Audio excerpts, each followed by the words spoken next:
When he led college football in completion percentage and he threw almost 40 touchdowns for over 4,000 yards, how tall was he? Because they make it seem like he shrunk all of a sudden, RC. Oh, how lively was his arm? Because all I know is somebody did that. Somebody threw for over 4,000 yards, somebody threw for almost 40 touchdowns, and somebody led college football in completion percentage. Now, I'm trying to figure out, what I try to figure out all the time, Mel, is how a guy that hadn't played football in almost 5 months. Shannon Sharpe has publicly defended Shedeur Sanders and criticized those questioning him. Sanders has earned higher recognition and some fans are responding negatively. Although there's debate about whether he belongs on a second team list, Sharpe maintains that Sanders' career is clearly ascending. Reactions on social media are mixed. Some users are angry, others are surprised, and a few say they anticipated this result. The conversation remains active. When reports confirmed that Shedeur Sanders had been elevated from second team to near top tier status, Shannon Sharpe issued an emphatic response. He delivered a detailed rebuttal to critics, underscoring why Sanders deserved the promotion and directly challenging those who doubted the decision. I don't think that he was underprepared during these meetings. I don't believe any of these stories that he showed up arrogant and that he was bombing his interviews. I mean, you watch the film, he's on time, he's on point. You watch his interviews, he answers like a 10-year NFL veteran. Like, he's clearly dominating OTAs. It's every single day there's a new report of how well he's doing for the Browns in OTAs. And I mean, you can say what you want, it's just OTAs. Okay, if that's your new narrative, then he's doing exactly what he needs to be doing. He's on point, he's on time, he's getting the respect of his teammates, and he's making plays. So we're gonna see years down the line, something's gonna come out that I don't know what exactly it was, but something will come out. Critics have been waiting for an opportunity to dismiss Sanders. They labeled him overrated, accused him of benefiting from nepotism, and claimed his profile came only from his last name and polished image. Within their own echo chamber, they cited every game in which he fell short of huge passing numbers as validation of their doubts. Since Sanders has begun receiving formal recognition, criticism has escalated. A wave of self-appointed analysts is dissecting his throwing mechanics and team role, and many online commentators now argue that his promotion reflects deeper problems within the sport. Shannon Sharpe rejected each criticism directed at Shedeur Sanders. During the broadcast, he turned a routine segment into a detailed examination, acting as presenter, interrogator, and fact-checker. Sharpe walked viewers through game film, season statistics, and scouting reports to show why Sanders merited his recent promotion. Whenever a panelist claimed Sanders had not earned the role, Sharpe countered with completion percentages, efficiency ratings under pressure, and documented late-game drives that changed outcomes. He stressed that the backlash was driven less by on-field evidence and more by reluctance to revise earlier opinions. Sharpe argued that critics were upset not because Sanders lacked qualifications, but because his progress contradicted their initial narrative. By the end of the discussion, Sharpe had moved past simple defense and reframed Sanders as a clear example of performance-based advancement, demonstrating that early predictions can be wrong. Never heard of no Dylan Gabriel or Tyler Shock. What the hell is that? So how is Shedeur Sanders going behind them? I'll tell you how. Collusion. 4 different times they passed on him. How the hell does that happen? 4 rounds. It doesn't happen to a quarterback. We've never seen anything like this before. Shedeur Sanders with the watch. Shedeur Sanders with his bravado. Shedeur Sanders with this supposed arrogance or whatever. Shedeur Sanders' advancement did not happen by chance. While detractors questioned his resume online, he continued to prepare, attend every practice, and deliver accurate throws under pressure. The contrast between his output and the complaints directed at him has been stark. Some critics even argued the selection committee was, quote, biased toward performance, as if rewarding strong play were improper. Rumors quickly followed. Certain commentators speculated that a public relations push from the Sanders family must have influenced voters, suggesting everything from coordinated media strategies to alleged favors for coaches. None of these theories addresses the basic point. Sanders earned his promotion through consistent production, poise in the pocket, precise ball placement, and efficient decision-making. Shannon Sharpe highlighted these facts during his response. He noted that Sanders' performance metrics justify the recognition and emphasize that resistance to the move stems more from prior prejudice than from substantive evaluation. For Sharpe, the goal was clear: present the data, challenge unfounded claims, and correct the narrative. The discussion therefore became a broader statement about acknowledging merit and abandoning outdated assumption. Colin Cowherd defend college basketball coaches who have gotten a DUI, come to their defense and say they didn't need to be fired, that they deserve a second chance. But Shedeur Sanders drives 40 miles over the speed limit, gets a one-on-one ticket, and Colin Cowherd comes on his show today and says he's out on Shedeur Sanders. He's seen enough. He can't support him anymore. He can't be in the Shedeur Sanders camp. because of their speeding ticket. Shannon Sharpe addressed commentators who portray constant doubt as expertise. Those who discount strong performances with "we'll see" but declare bust after a single mistake. He noted their belief that progress only counts if an athlete visibly struggles. Sharpe's response was methodical rather than emotional. He presented evidence, cited statistics, and calmly refuted each claim. Following his remarks, several critics began revising or deleting earlier posts, recasting themselves as longtime supporters of Shedeur Sanders despite having questioned him for months. Sharpe insists on accountability, naming specific individuals and dates while requesting public acknowledgement of prior errors. He argues that analysts cannot spend months undermining a player's potential and then quietly adopt a supportive stance once the athlete succeeds. These are serious, big-time, top-of-the-line playmakers that they have. If you can go 45-42 in the fourth quarter because your quarterback set the school record with 510 yards passing. He was flawless. Shedeur is big time. I didn't know for sure, will it translate to the next level of competition? Yes, it might translate to the next level of competition as he can play. Critics who once claimed Shedeur Sanders was unprepared now hesitate to acknowledge their mistake. They resist retracting earlier comments and struggle to accept that an athlete can succeed without their approval. Sanders continues to share practice clips and game highlights without engaging the debate, while Shannon Sharpe documents every dismissive remark, ready to revisit them on national television. The disapproval did not slow Sanders. It underscored his progress and exposed the gap between perception and performance. As a result, the conversation has shifted. Analysts who doubted him now describe him as undervalued and publish detailed evaluations of his mechanics and game management, suggesting long-standing familiarity with his career. In a matter of weeks, critics have recast themselves as advocates, demonstrating how quickly opinion can change when consistent results leave little room for doubt. Shannon Sharpe signaled that his commentary is not over. He considers Sanders' advancement a positive outcome for every athlete who has been overlooked or criticized for having confidence. Sharpe stressed that analysts do not have the authority to determine who deserves recognition based on personal preference. He lied to us all when he said that this was going to be an open competition, a four-man open competition when it comes to the QB situation up there in Cleveland, in which, from the looks of it, all we've seen it be was a three-man race. The only people that has been getting reps in with the first team or with the veterans are Joe Flacco, Kenny Pickett, and Dillon Gabriel. We've never seen my boy Shedeur Sanders get a chance to get in. Even with him doing the things that he has been doing up there, he has yet to get in with the... Shedeur Sanders was caught off guard by Coach Kevin Stefanski's recent remarks, which have sparked talk of bringing in another starting quarterback. Commentators are debating whether Stefanski's comments reflect eroding confidence in Sanders or a brief lapse in judgment, but the rookie now faces intensified scrutiny over his role. The Browns, we got an analyst that says that Shedeur Sanders should have some kind of a ban? Banishment of some kind? Come again? Say what? For what? And we've got, this would be more troubling. If I'm a Browns fan, and this is where we're going to start, potential dissension in the ranks of the front office and the coach. And over what? Quarterback. When a program's headline quarterback suddenly becomes the subject of sideline murmurs and quiet searches for replacements, the situation is unmistakable. It's a breach of trust. Shedeur Sanders, the passer who put Colorado back in national conversations with his production and profile, has just received a clear message that his job security is in question. Coach Kevin, the assistant previously considered to be in Sanders' corner, made remarks that ignited speculation about changing quarterbacks. Fans, analysts, and even Deion Sanders are now reassessing the team's unity and its true plan for the position. The comment was no accident. It was a deliberate signal that the staff may soon elevate a backup. For perspective, Shedeur Sanders did not step into ideal conditions last season. He was sacked so often that Colorado could have dedicated a locker to every opposing edge rusher who reached him. Could I possibly go to bat for Kevin Stefanski as a great head coach? No, I couldn't. Could you go at bat against him, saying he's a horrible head coach? No, I can't. I think that's why we fall in the middle. I think that's why in a lot of these discussions, and that's why a lot of the rankings, you see him right now in that 15 to 20 range, somewhere in that middle pack of NFL head coaches. I've said earlier, Kevin Stefanski has already been given more head coaches than any coach I've ever seen in Cleveland.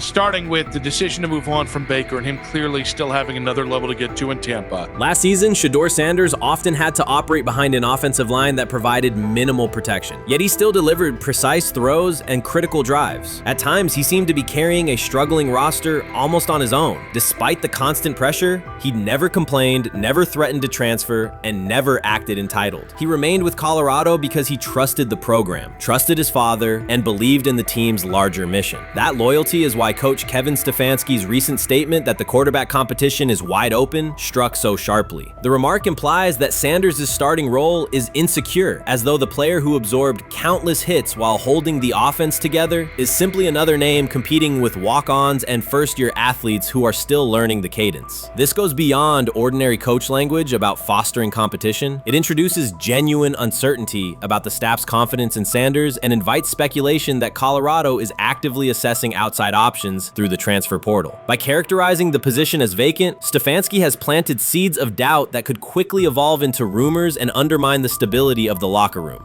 I'm sorry, but when it comes to quarterback, I'm gonna defer to my head coach, generally speaking, especially one with Stefanski's track record and how he's viewed across the league. So this is interesting because it tells you Kevin Stefanski's not a Shedeur Sanders guy. And it also tells us who made these picks. Exactly.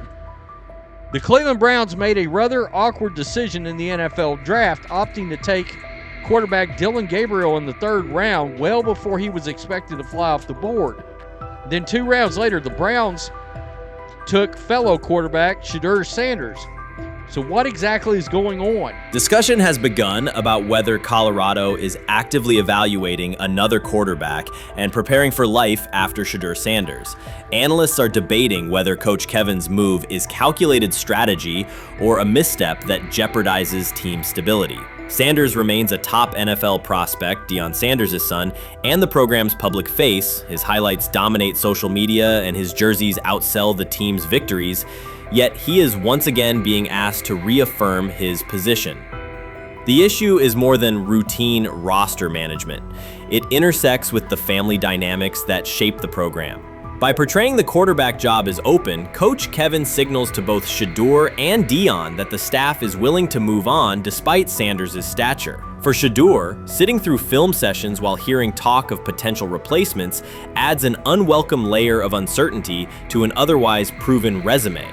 The decision may reflect a desire for a quarterback with a different profile, perhaps someone more mobile and system-oriented, rather than a dismissal of Sanders' accomplishments. The rumors have ended. The decision is public. Cleveland Browns owner Jimmy Haslam has informed every level of the organization that unless an unforeseen injury intervenes, Shedeur Sanders will start at quarterback in Week 1. The announcement is not an informal suggestion or a quiet push in the background. It is a direct order. Multiple independent reports, amplified most visibly by Colin Cowherd, confirmed that Haslam delivered the directive himself. From the owner's viewpoint, the logic is simple. No one else on the roster offers the same combination of talent, leadership, and long-term upside. Joe Flacco is approaching the twilight of his career. Kenny Pickett has shown flashes but remains inconsistent. Dillon Gabriel, taken in the 3rd round, is a developmental project. By contrast, Haslam believes Sanders can alter the franchise's trajectory immediately, and he refuses to allow internal hesitation to stall that possibility. The standoff traces back to April. General Manager Andrew Berry and head coach Kevin Stefanski entered the draft wanting a low-profile prospect who would fit quietly into the existing depth chart. They prioritized scheme familiarity, modest public attention,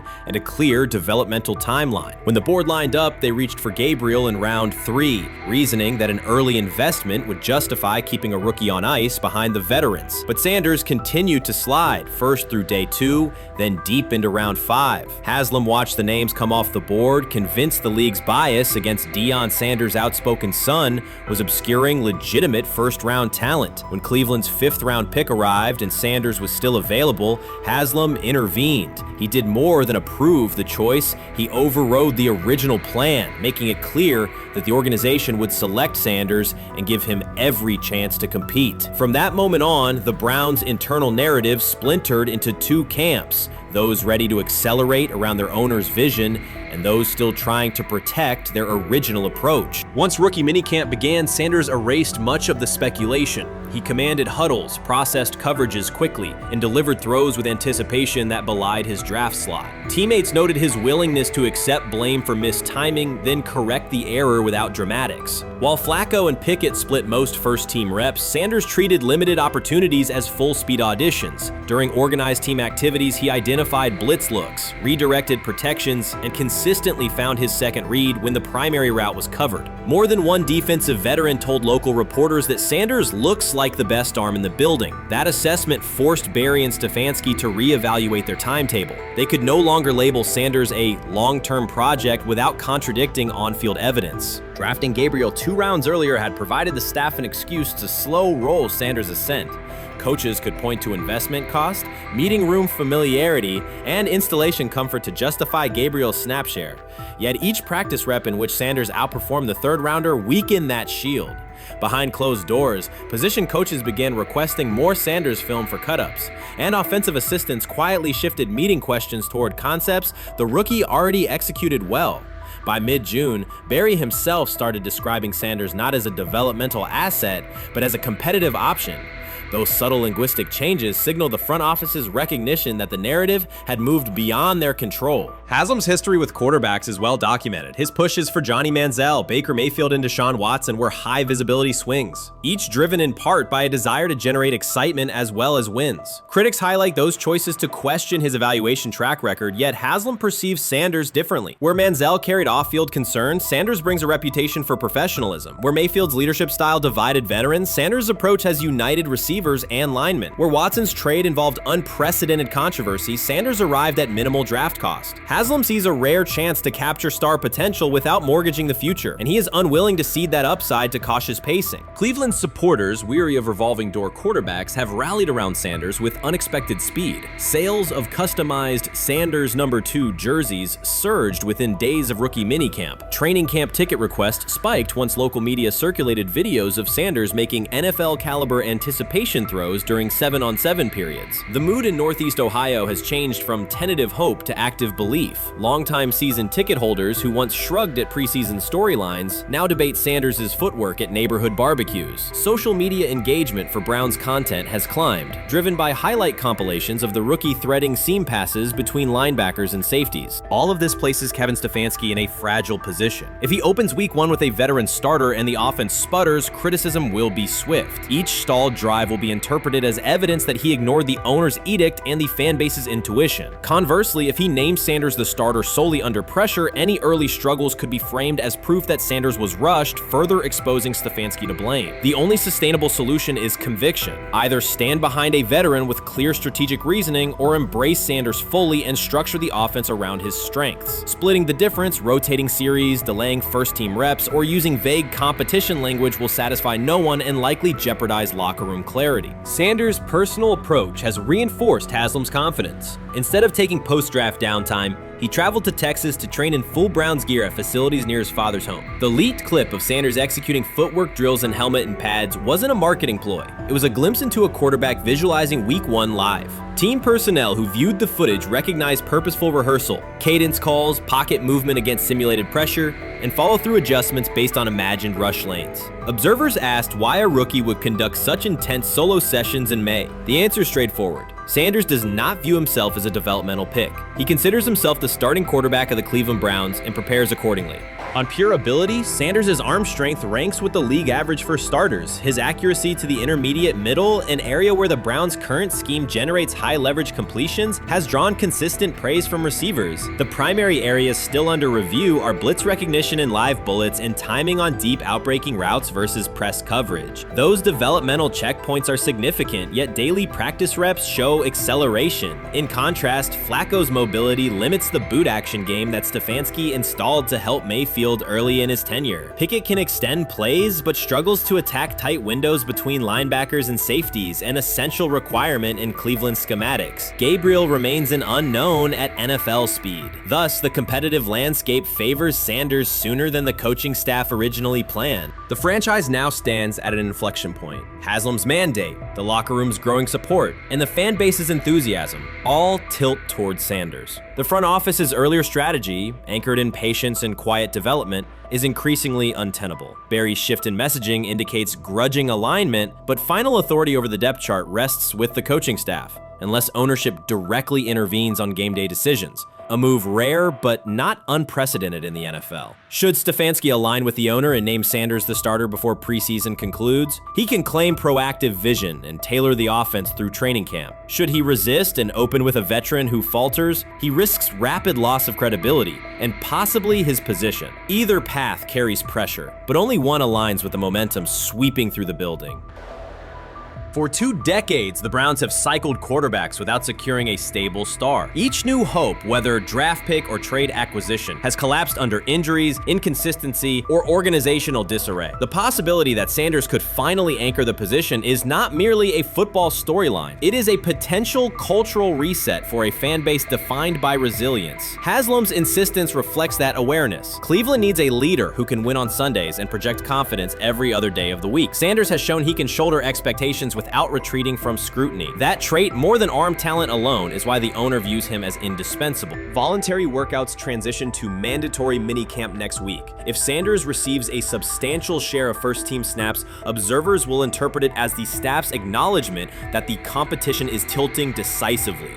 A public declaration may not follow immediately, but every rep allocation is a signal. If, however, the staff continues funneling most top unit snaps to Flacco or Pickett, tension will escalate. Local media will question the evaluation process. National analysts will debate the merits of letting a rookie learn through live action versus controlled practice. Inside the facility, players will recognize any disconnect between performance and opportunity, and unity could fray. The Browns have reached a decisive moment. Shedeur Sanders has demonstrated the skill, poise, and work ethic to justify starting in week 1. Jimmy Haslam has publicly positioned him as the future, and by implication the present, of the franchise. Kevin Stefanski and Andrew Barry must either endorse that vision or brace for the consequences of delaying it. For Cleveland fans, the significance is clear. A legitimate chance to exit the cycle of quarterback uncertainty and rally behind a signal caller capable of commanding the field and galvanizing the city. Whether that opportunity is seized promptly or postponed will define the Browns' 2025 season and likely the tenure of the decision makers involved. Shedeur Sanders doesn't ask for excuses. He hasn't blamed limited reps, patched together receiver groups, or fourth-string offensive linemen struggling against Cleveland's second-team defense. He shows up, works, and demonstrates why he belongs. On day 3 of Browns training camp, for the first time since OTAs, he finally received something close to a fair opportunity. He lined up with the second unit during an 11-on-11 period and made the most of it. In 8 plays, he did what he typically does when given a chance. He executed.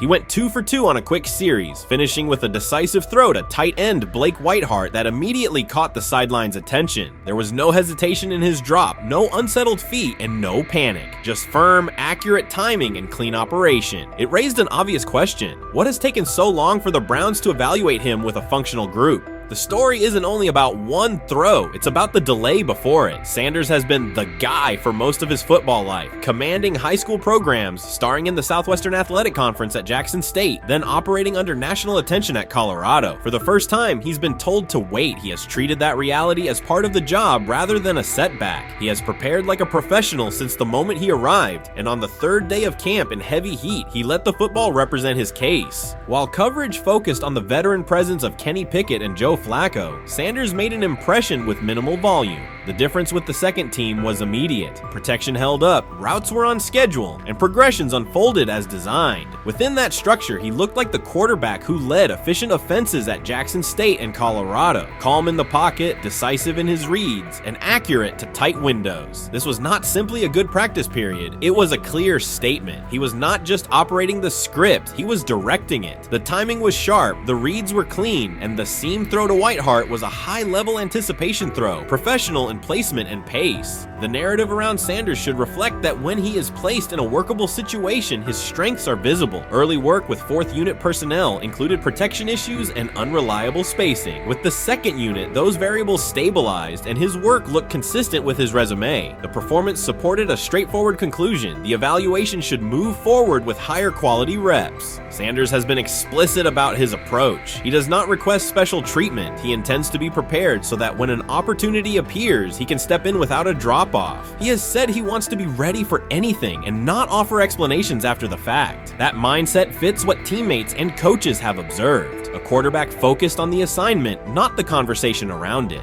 The conditions were demanding: relentless sun, heavy humidity, and a practice tempo that stressed decision-making. Many players fatigued as the session wore on. Sanders did not show signs of rushing reads or forcing the ball. He managed the pocket, reset his base when necessary, and continued to deliver on time. The path he has taken, HBCU starter in the SWAC, then Power 5 starter under constant attention, has prepared him for compressed evaluation windows. He has been under scrutiny for years. The heat did not change his process. He moved defenders with his eyes, anticipated breaks, and stepped into throws with balance. The crowd was not chanting his name, and there were no ovations. That was irrelevant to the task. He is focused on the locker room and the staff, and he is building credibility the same way he did at previous stops, by being reliable when the ball is snapped. Quarterbacks coach Bill Musgrave has emphasized ignoring external noise and keeping attention on install, footwork, and timing. Sanders is familiar with the dynamic. He has been followed by cameras and commentary since his early teens. He has experience living with attention and still adhering to routine. Under heat, with a narrow set of snaps and multiple decision points, he stayed composed and effective.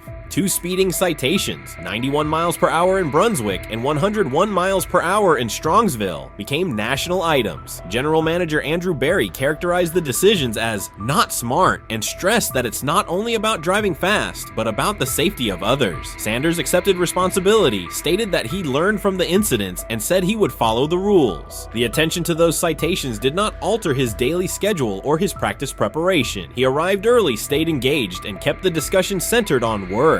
Away from the field, he spent time at Rainbow Terrace in Cleveland after a significant apartment fire, distributing supplies and checking on families affected by the incident. There was no formal media rollout around the visit. It was an instance of direct engagement with the community without publicity attached to it. That reflects the same approach he shows inside the building. Do the work first. Sanders treats each rep as if it might be his last for the day and his only chance to show a specific element on tape. He prepares for protections, cadence variations, route adjustments, and timing with a level of detail that compresses the learning curve. When he is not under center, he studies coverages from the sideline, charts plays, and reviews video before and after practice. He writes down the next day's calls so he can anticipate checks. He has referenced using virtual simulation tools to replicate snaps he does not receive physically. That is not a passive stance. It is an active attempt to reduce the distance between classroom and field. He is building relationships across the roster, not just with projected starters. He communicates with defensive backs to understand what they see and how they react to certain stems. He spends time with offensive linemen to align on cadence and protection calls. He connects with newer players away from the facility so that communication improves in practice. That is practical leadership, consistent, low visibility work that becomes obvious when the ball is snapped and the operation is smooth. 3 days into camp, a central question remains. Why hasn't he taken a first-team rep? Flacco has seen work. Pickett has seen work. Dillon Gabriel has been cycled in. Sanders has remained behind all 3 on the depth chart while producing efficient periods when provided stable support. Head coach Kevin Stefanski has not publicly detailed the plan for distributing first-team snaps among the quarterbacks. When asked, Sanders answered that it is not his place to comment on rotation decisions. That response aligns with his day-to-day conduct, respectful, professional, and centered on the next assignment. The staff is managing a room with a Super Bowl MVP, a former first-round pick, multiple rookies, and a new set of combinations on the offensive line. That creates a set of decisions about exposure, pacing, and evaluation windows. Within that context, Sanders has presented a clear case for additional evaluation. He has shown he can execute the offense as designed when the variables are standard. Musgrave has a long-standing connection with the Sanders family through his time as a teammate of Deion Sanders in San Francisco. That familiarity supports promotes direct communication. It does not guarantee anything about the depth chart, but it does help streamline teaching, feedback, and expectation setting. Inside the defensive back room, veterans such as Denzel Ward have provided perspective on timing, leverage, and eye discipline that Sanders has incorporated into his preparation. He is operating without the immediate family structure that defined his college environment. Away from his brother Shiloh and his father Deion, he is managing his own housing, nutrition, recovery schedule, and all the smaller tasks that accompany an NFL routine. Those adjustments matter because they influence consistency across a long camp. He has treated those responsibilities as part of the job rather than distractions, which is reflected in a steady daily approach. What he showed on day 3 with the second unit was not a surprise to those who have tracked his prior work. It was a continuation of a profile: efficient sequencing, clear timing, and consistent ball placement when protections and routes hold up. The 8-play period was short, but it was enough to reinforce the point. He doesn't need a large sample to demonstrate baseline operation. He needs a fair sample to test ceiling and adaptability. There is also the matter of perception. Public attention concentrated on the speeding tickets and the general manager's response. Less attention fell on the preparation, the efficient period with the second team, or the community engagement at Rainbow Terrace. That imbalance is common in training camp narratives. Sanders has handled it by keeping his answers simple and his focus on football. He has not tried to redirect the conversation. He has done his work and waited for additional reps. The objective next step is straightforward: expand the evaluation with higher unit personnel and standard opponents. That does not require a complete reshuffling of the depth chart. It requires allocating a defined sequence of first-team snaps so that timing with starting receivers and protections with starting linemen can be measured on tape. The staff can then compare operation speed, accuracy under pressure, red zone decision-making, and 2-minute mechanics against the other quarterbacks. That is the most direct way to clarify the competition. None of this dismisses the experience or track records of the veterans in the room. It emphasizes that the purpose of camp is to test assumptions with current performance. Sanders has provided enough evidence with the second unit to justify a broader look. He has shown that the pace of his feet matches the pace of his eyes, that he can hold safeties with his shoulders, and that he can drive intermediate throws without float. He has also shown discipline to take the clean completion rather than force the vertical shot when leverage dictates otherwise. Every day, he has addressed the controllable items: meetings, note-taking, install recall, cadence management, and post-practice review. He has not asked for public guarantees. He has asked for an opportunity to compete on comparable terms. The 8-play sequence with the second unit was a small but clear example of what he can do when those terms exist. The staff's communications have been measured. Stefanski has not laid out a schedule for first-team rotations publicly. Barry addressed the speeding incidents directly and emphasized standards for decision-making off the field. Sanders accepted the criticism, adjusted his behavior, and moved forward. Those are the relevant facts. What remains is a football evaluation that can only be completed by giving him snaps with the top group and measuring the results. If that evaluation occurs and he performs at the level he showed with the second unit, the conversation will shift from potential to placement. If it does not occur, the question will persist through camp. Why not test the full picture? Sanders has built a case based on preparation, poise, and execution. He has demonstrated leadership by building relationships across the roster. He has shown maturity in handling external issues directly and moving on. He has given the staff reasons on the field and in the building to continue the process.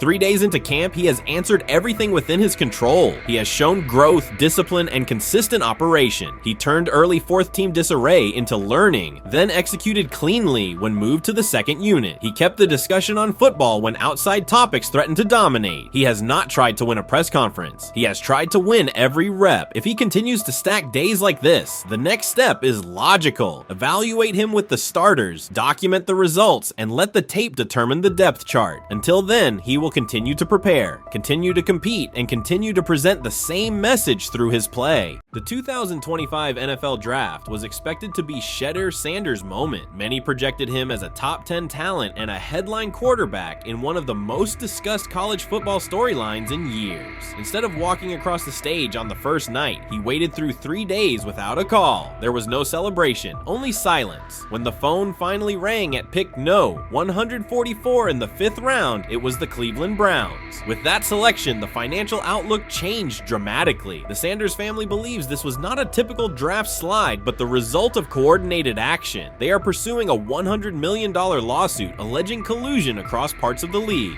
In the months before the draft, Sanders was consistently discussed among the top quarterbacks in the class. Television and digital analysts praised his poise, accuracy, leadership, and command. Scouts highlighted a 74.1% completion rate, record-setting stretches at Colorado, and his rise from an HBCU star to a national figure. Consensus expectations placed him in the first round or early second. Draft night unfolded differently. As picks accumulated, there was little indication that his name would be called. The atmosphere at his private gathering shifted from anticipation to doubt. When the Browns selected him late on day 3, projections for his first contract dropped from an estimated range in the mid-$30 million to approximately $4.6 million, with corresponding reductions in likely endorsements and long-term positioning. According to Deion Sanders and others close to the family, this was not about performance, injury, or conduct. They argue it was coordinated. Attorneys were contacted immediately. The allegation is straightforward. Sanders' value was suppressed intentionally. The family's position is that this was a calculated decision within parts of the league, not an isolated set of evaluations. The legal claims focus on communications that, if authenticated, could be significant: internal emails, text messages, and owner-to-owner conversations. The family's representatives contend that these materials show a deliberate effort to avoid drafting Sanders in early rounds based on perceived image concerns rather than football merit. One message reportedly under review framed the decision in branding terms. Drafting Shedeur would mean inheriting the Prime brand. The complaint asserts that this view led some teams to discourage others from selecting him unless necessary, not for film-based reasons, but to avoid perceived attention and external pressure tied to his family's profile.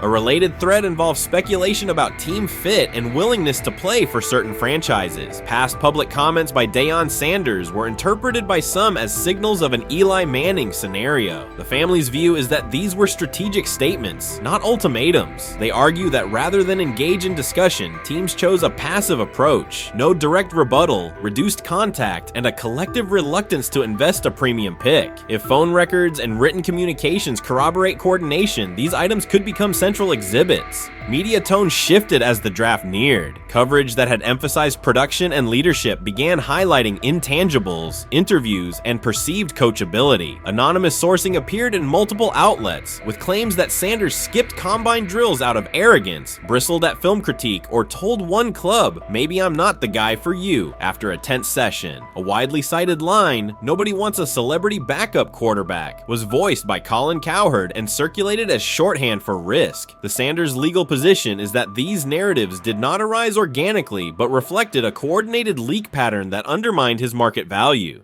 The family's contention is that this was primarily about control and compliance rather than football ability. They point out that Sanders did not fail a drug test, was not suspended, and did not produce poor athletic testing. His college resume included elite stretches and significant program elevation at 2 stops. The legal claim asserts that the league's power structure resisted a high-profile player aligned with a high-profile parent coach and an independent media presence. The allegation is that teams sought to avoid the perceived complexity that would come with selecting him early. The financial impact is a core component of the damages claim. Had Sanders been selected late first or early second round, projected 4-year compensation would likely have fallen between $30 to $35 million, with immediate access to higher tier endorsement opportunities and the brand leverage that accompanies a franchise quarterback designation. As a 5th-round pick, the initial contract value is a fraction of that total, and associated off-field opportunities are typically narrower. The suit reportedly seeks not only lost salary, but also the broader economic value linked to draft position, sponsorships, licensing, and the visibility that accelerates an early career trajectory.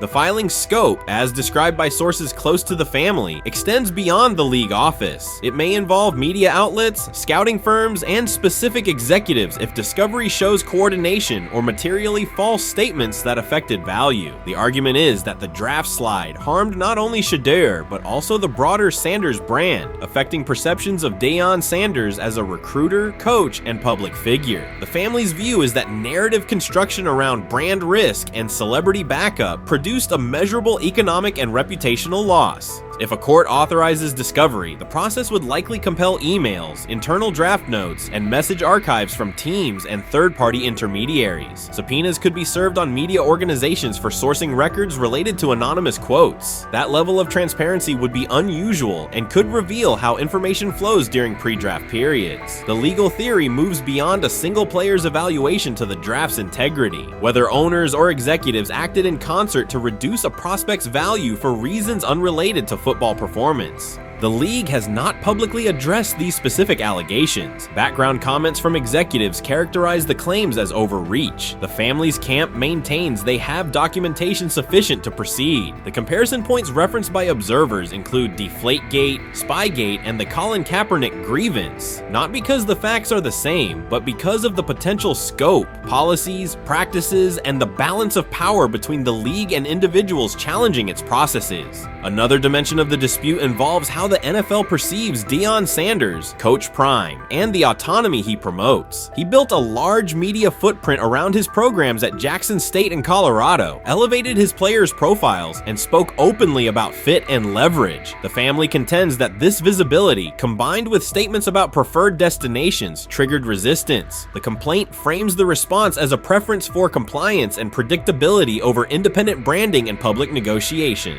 The suit also addresses the pre-draft decisions that critics point to: skipping the Senior Bowl, declining full workouts at the NFL Scouting Combine, and candid interviews about team fits. The family characterizes these as strategic choices commonly made by top prospects, not evidence of entitlement. Their view is that similar decisions by other players did not produce the same narrative because those players fit more comfortably within league expectations. The risk calculus is clear. Bringing a suit of this magnitude invites professional consequences. The family acknowledges that some within the league may react negatively. Their position is that the principle at stake, transparent and fair valuation, warrants the risk. The message they intend to send is that manufactured narratives and coordinated devaluation should face scrutiny, particularly when they affect earnings, opportunity, and reputation. If the case advances, several outcomes are possible. The court could find insufficient evidence of coordination, limiting the scope to individual judgments protected as opinion. It could also find enough to proceed to broader discovery, which would have implications beyond one player, including potential changes to how teams document evaluations and how media handle anonymous sourcing close to the draft. Agents might push for reforms, including clearer guardrails around leaks and standardized prospect communication records. For now, Sanders is working within the Browns structure. He has avoided public escalation beyond confirming focus on preparation and development. The lawsuit is a separate track managed by counsel. This dual approach, professional routine on the field and legal action off it, reflects the family's strategy. They intend to contest the process they believe harmed him while meeting club expectations day to day. The core allegations remain consistent across their statements. A talented quarterback saw his draft value suppressed by coordinated behavior tied to branding concerns and public positioning rather than football merit. Media narratives amplified that shift, and the result was a substantial, quantifiable loss. The remedy sought includes compensation and a measure of accountability that could deter similar conduct. Whether the claims are ultimately proven will depend on documentation and testimony. If emails, texts, and call logs substantiate coordination, the impact could be significant, prompting policy review around pre-draft communications and media engagement. If not, the case may narrow to disputes over opinion, perception, and the gray areas of scouting. Either way, the filing signals a willingness to confront entrenched practices and to test in court how far the process extends beyond film and interviews. This situation has moved from speculation to litigation. It addresses control, image, and power in a system that influences careers and compensation. It also underscores how public narratives can shape market outcomes. Sanders' path now has two tracks: earning opportunities on the field in Cleveland and seeking redress off the field for what the family views as an avoidable and orchestrated loss. The questions at stake are larger than one draft slot. They touch on how the league values independence, how information is weaponized, and what recourse exists when a player believes the evaluation moved from football to optics. The answers will emerge through practice reps and potentially through discovery and a courtroom record. Grab hold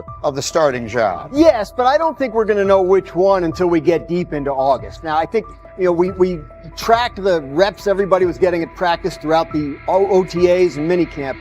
But when you talk to people there, They just want to make sure everybody got what they needed. And that, Kenny Pickett, we find out if he has the goods to be the starter. Joe Flacco, they back him off a little bit. He's 40. He may not need as much. The rookies, Shedeur Sanders and Dillon Gabriel, what do they need to learn to make the transition from the college game to the pro game? That's what the spring was about for the Browns quarterbacks. Now, Shedeur Sanders has moved from social media celebrity to on-field standout, and ESPN now lists him among its first-team candidates. Reactions are split. Some fans are impressed while others are skeptical. Whether this reflects Deion Sanders' long-term strategy or simply Shedeur's rapid development, the story is drawing widespread attention. Here's a look at what led to this moment. They never planned on taking him. The problem is, like Ocho Cinco said, you got somebody that has endeared himself to the locker room.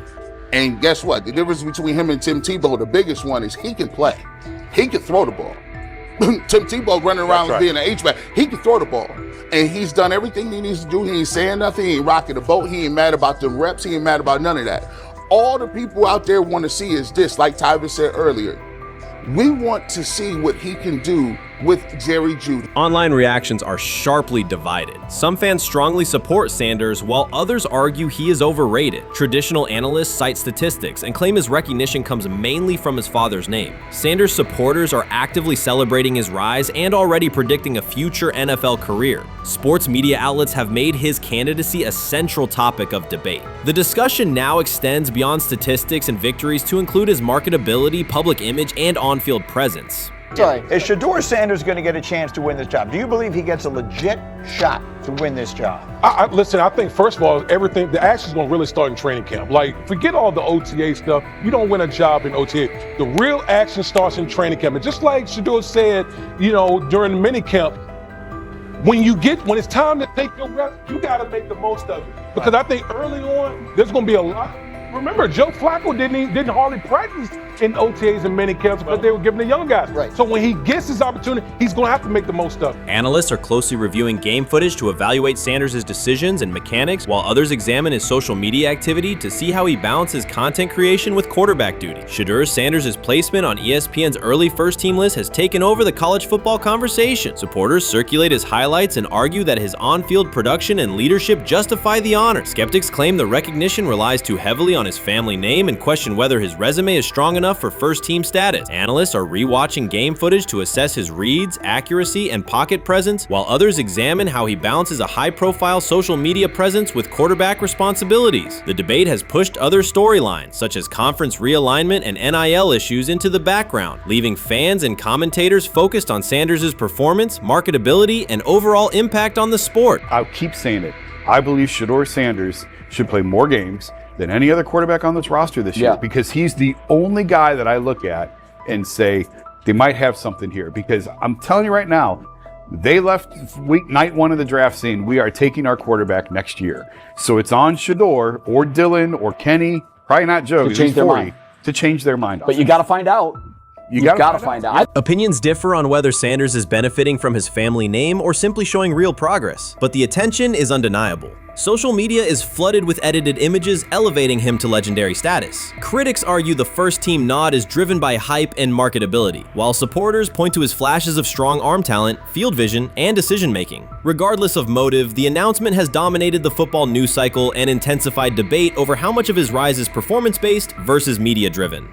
Highlight reels rarely show Sanders' turnovers, late-game mistakes, or inconsistent stretches. Being named to a first-team watch list suggests sustained dominance, something Sanders has displayed only in flashes. His selection appears driven as much by brand recognition and media appeal as by performance. ESPN's decision has intensified debate. Data-driven critics post statistics that question his resume, while passionate supporters predict awards and future NFL success. Commentators recall a time when first-team consideration required years of proven excellence. Yet many fans already see the announcement as confirmation that Sanders is on track for major college football honors. Shedeur Sanders has earned first-team reps when training camp commences later in July. I'm not saying like he's the first guy up when you do 11 on 11s day 1, 2, 3, 4, 5 at training camp. I'm not necessarily saying that, but he's the one quarterback that we didn't get a chance to see take reps with the ones. But I think Shedeur has a chance to make this conversation interesting if he gets those reps with the ones and he has the same success that he did with the 2s, the 3s, and the 4s. I have confidence he can show you something, but I got to see it.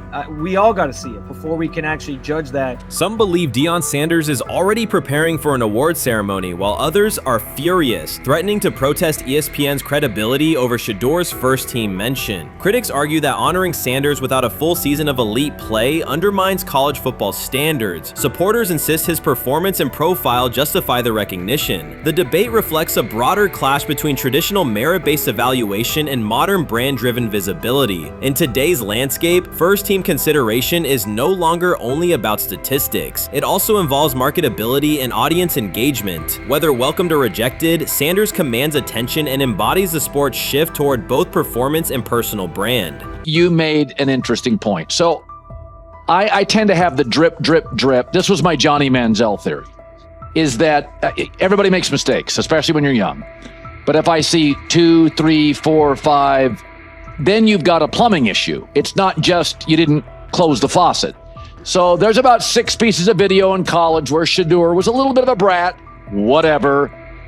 Then there's the legendary cringy draft room.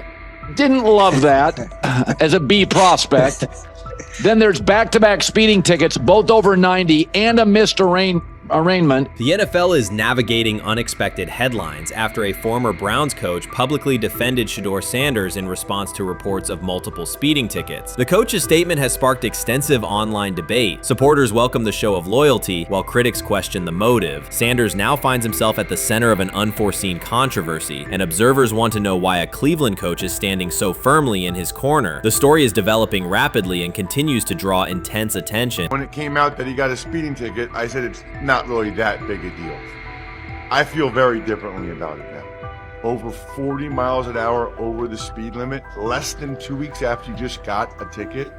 I don't know if that's entitlement or immaturity. There's got to be some teams that are feeling very good right now that they didn't draft him. Observers are focusing on Shedeur Sanders' recent speeding ticket, treating the violation as a measure of his character and sidelining his athletic, academic, and philanthropic accomplishments. The incident, driving 15 miles per hour over the limit in a borrowed Lamborghini, has drawn sharp criticism. In response, a former Cleveland Browns coach has taken the opportunity to comment, even though the franchise is widely viewed as unstable due to its frequent coaching changes and limited on-field success. By defending Sanders, he presents himself as an authority on discipline and leadership. The statement, coming from an organization seldom praised for stability, has nonetheless attracted considerable attention across the league. You want to defend him a little bit. I thought this was an interesting take. Yeah, I thought it was really interesting that you said you were out because of the speeding tickets. To me, that's such a minor thing. You were so high on him in terms of his completion percentage in OTAs, and I thought that was a little aggressive on your part. But with the speeding tickets, I got a speeding ticket the first night of the draft, my first year there. I thought maybe I'd get the benefit of the doubt, but they gave it to me anyways. As soon as the former Browns coach defended Shedeur Sanders, social media erupted with commentary, resembling the volume of draft night coverage. Posts and opinions appeared within minutes, and criticism escalated rapidly. Detractors amplified Sanders' minor speeding violation, while supporters argued that such reactions were disproportionate to a single traffic citation. Shedeur Sanders received 2 speeding citations, and the minor traffic issue quickly drew national attention. Before considering the former Browns coach's response, it is useful to clarify the facts. Sanders, son of Pro Football Hall of Famer Deion Sanders and a current college quarterback, was twice ticketed for exceeding the limit while driving a high-performance vehicle. Commentary on social media escalated rapidly, with critics framing the incident as a significant character concern, even as the league has historically tolerated far more serious legal transgressions. Stepping into the debate, a former Cleveland Browns coach, best known for a tenure filled with losses and contested decisions, issued a strong public defense. He argued that 2 speeding tickets should not define Sanders' reputation or overshadow his on-field talent and community work, urging a balanced assessment of the player's actions. I don't love it from a 5th-round draft pick. I don't love that it happened multiple times, but I do think that this is the first time he's been away from his dad, and there's gonna be some growing pains now. Would I sell my stock on it like you are? Not because of a couple speeding tickets, especially in light of the problems that Brown's quarterback room has had to deal with legally in the last few years. I mean, this This is nothing. The debate quickly shifted from 2 speeding citations to broader claims about integrity, growth, and leadership. The former Browns coach framed the infractions as moments for personal development and urged observers to view them in context. Critics responded forcefully. Some called for disciplinary action, others questioned Deion Sanders' parenting, and a few sought to discredit the coach himself, despite his professional record already being widely analyzed across the league. The reaction underscores an apparent inconsistency in public standards. Fans often overlook on-field confrontations, heated sideline arguments, and other significant controversies, yet they treated Sanders' routine traffic offenses, speeding without evidence of reckless endangerment, as indicators of serious character flaws. If such minor violations were adopted as the primary measure of morality in professional football, many players would face similar criticism. Sports media amplified the story almost immediately. Television panels dissected Shedeur Sanders' decision-making, treating 2 speeding tickets as indicators of deeper character concerns. Networks aired detailed segments under banners such as red flags and road rage, repeatedly questioning whether the citations might affect his draft evaluation. Although Sanders is already regarded as a first-round prospect, analysts emphasize that NFL teams value discipline and legal awareness when forming final assessments. Many commentators overlook the fact that other high-profile players have faced more serious offenses without similar scrutiny. Throughout the coverage, the former Browns coach defended Sanders, portraying him as a talented quarterback subjected to disproportionate criticism in a culture that expects near-perfect conduct. His argument was thorough and methodical, asserting that the traffic violation should not overshadow Sanders' skills, work ethic, or future potential. Commentators point out that the coach's intervention was not entirely selfless. He recognized the publicity potential. One day he was an overlooked figure from a struggling Browns era, the next he was a trending name across sports media. The discussion quickly expanded beyond Sanders' speeding citations to questions of image management and narrative control. Critics demanded disciplinary measures, public apologies, team sanctions, and formal statements, yet their objections seemed directed less at the traffic infractions themselves and more at Sanders' high profile, confidence, and resistance to traditional expectations. In practical terms, Sanders' brand remains intact. The coach secures renewed relevance, and the episode supplies another headline in the ongoing story of modern football. The next time Sanders is seen in a high-performance car, the debate will likely reignite, focused not on speed limits, but on the broader culture of the league. Meanwhile, new voices continue to join the conversation. Broadcaster Colin Cowherd has already weighed in, offering his own reassessment of the incident and its broader implications. Breaking news, Shedeur Sanders last night was pulled over going 100 miles per hour. All right, he clocked 101, 41 miles an hour over the speed limit in Cleveland. He will have the opportunity to fight the ticket in court. Now, I'm not exactly sure where he was pulled over, whether or not that it was in Ohio or whether or not that it was in his home state. But typically when you're going 40 over, that's flirting with the line of reckless driving. Folks, I gotta tell you, I don't understand what it is with these young men driving at absurd speed. Colin Cowherd's view of Shedeur Sanders shifted abruptly. Days after praising the quarterback's poise and skill, he appeared on air to declare that Sanders is overhyped, unfocused, and distracted by celebrity. The reversal was immediate, without any gradual reconsideration. Cowherd now frames Sanders' 2 speeding tickets as evidence of poor judgment, even though he has defended other quarterbacks facing far more serious off-field issues. The sudden, wholesale withdrawal of support leaves viewers questioning the consistency of Cowherd's criteria and illustrates how quickly media narratives can change when minor incidents receive outsized attention. This is okay. nothing. Okay. How much of this is? I mean, Jimmy Haslam has his hands all over Manziel, has his hands all over Deshaun Watson. Admitted it, man enough to admit it. I saw the reaction in the draft room when they took Shedeur Sanders. It's pretty obvious it wasn't the coach and the GM's pick. How much is this? This team has 8 last place finishes in 13 years owning it. How much of this is we don't have a very good owner here like Washington, D.C. and the Commanders? Yeah, I didn't love the owner stepping in and saying, hey, you got to take this guy in the 5th round. And I doubt they'll ever admit to it. While Colin Cowherd urged teams to move on from Shedeur Sanders, former Browns coach Eric Mangini offered a more measured response. Mangini, whose tenure in Cleveland was marked by mixed results, used his platform to provide context rather than condemnation. Instead of sensationalizing the speeding violations, he encouraged viewers to consider Sanders' circumstances. A 21-year-old quarterback whose life is scrutinized both on and off the field. Mangini acknowledged that the tickets were mistakes, but emphasized that they do not by themselves define Sanders' character character or future. He noted the extraordinary attention athletes received today, combining the responsibilities of quarterback, public figure, and social media presence. Under such pressure, missteps are magnified, and criticism multiplies quickly. Mangini concluded that any evaluation of Sanders should weigh the totality of his behavior, performance, and growth, rather than isolate 2 traffic citations as decisive evidence of poor judgment.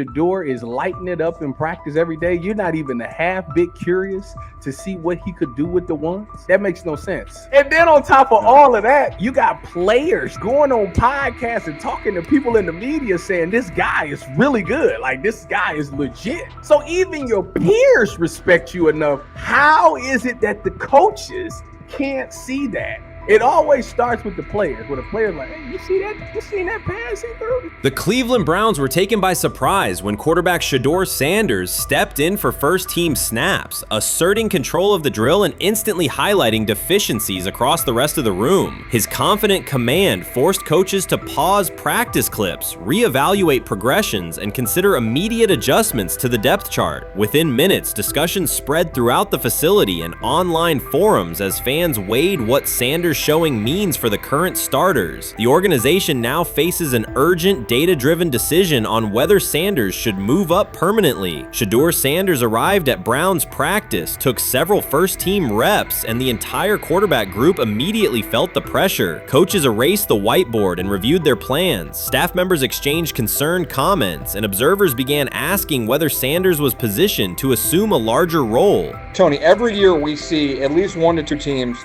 They were in last place in their division the year before. No one thought they'd be good, and then they were good. It almost seems like no one's even assuming the Browns can be that, but we see it happen every year. And I get the quarterback stuff, but like, correct me if I'm wrong, Tony. The Browns are trying to run the football, play good defense, not turn the ball over in the passing game, and try and take advantage when they can, correct?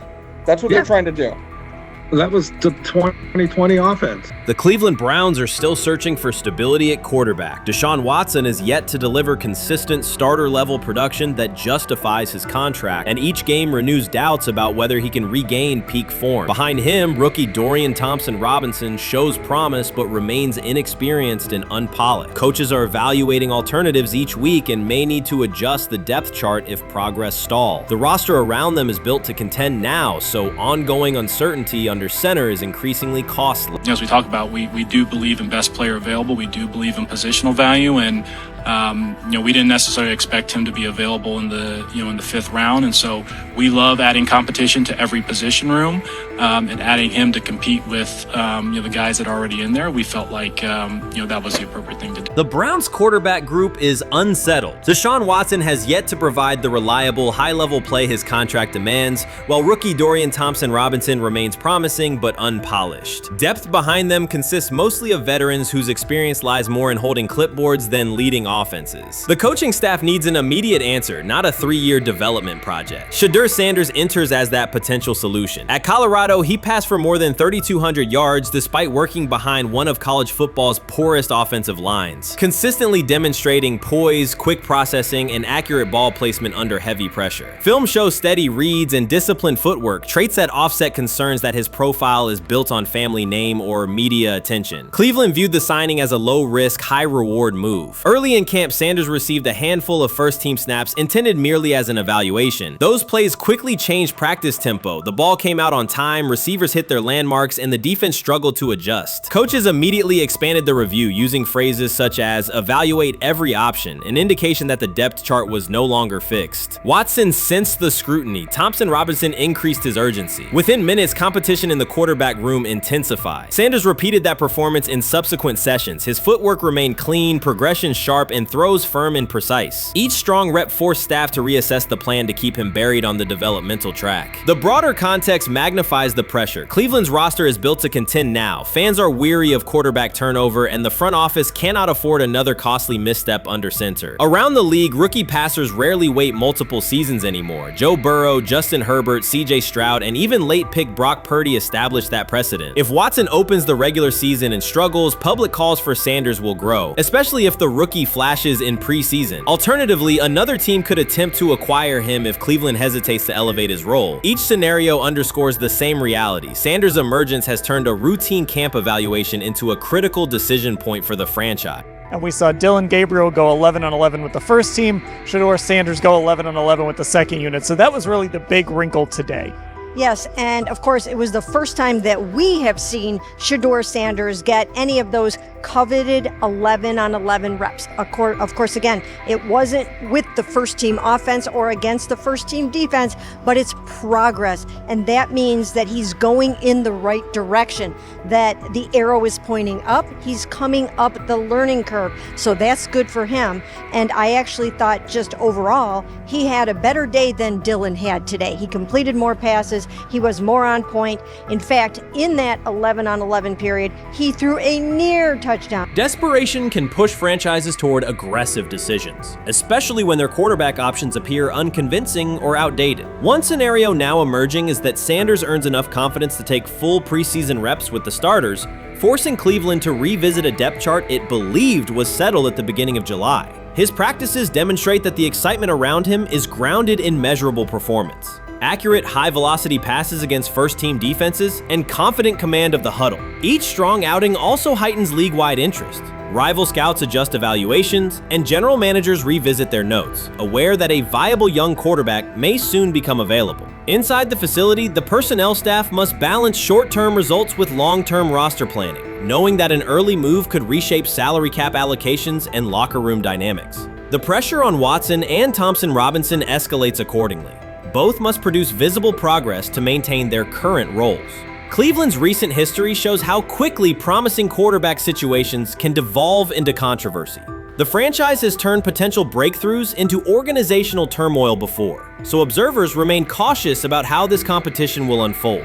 They say training camp decides depth charts, but Shedeur Sanders began fighting for his job long before he will step inside the Browns facility. While most first-year players squeezed in one last vacation, he slipped onto a private field in Texas, strapped on Cleveland's helmet and shoulder pads, pulled a fresh number 2 jersey over his chest, and started rifling timing routes as if it were the opening drive of week 1. No cameras, no hype track, no product placement, just sweat, cadence, and ball placement. A rookie does not rehearse in full game gear unless he already envisions himself commanding the huddle. Plenty of observers shrug that clip off. They insist the 5th rounder, quote, isn't ready, cling to depth chart conventions, or whisper that the name across his shoulders did most of the talking on draft day. Maybe it is the Deion connection, maybe it is a preference for prospects who blend quietly into the background, or maybe the league's gatekeepers fear the possibility that the kid is better than the quarterbacks they have spent months promoting. Whatever the motive, the countdown has started, and video rarely lies. Shedeur Sanders is not preparing to arrive. He is preparing to lead. Footage of a 22-year-old quarterback running live reps in July should dominate highlight loops, but it barely registers on national outlets. Why? It ruins the tidy narrative. The easy storyline paints Shedeur as a pampered legacy prospect banking on his father's fame. Yet the tape shows something different. A rookie drenched in afternoon heat, drilling footwork, calling protections, and imagining cover 2 rotation before the first official meeting ever takes place. Elite mental prep looks boring on social feeds. It looks devastating when the season starts. Walk into Cleveland's quarterback room and you step into politics, not simply competition.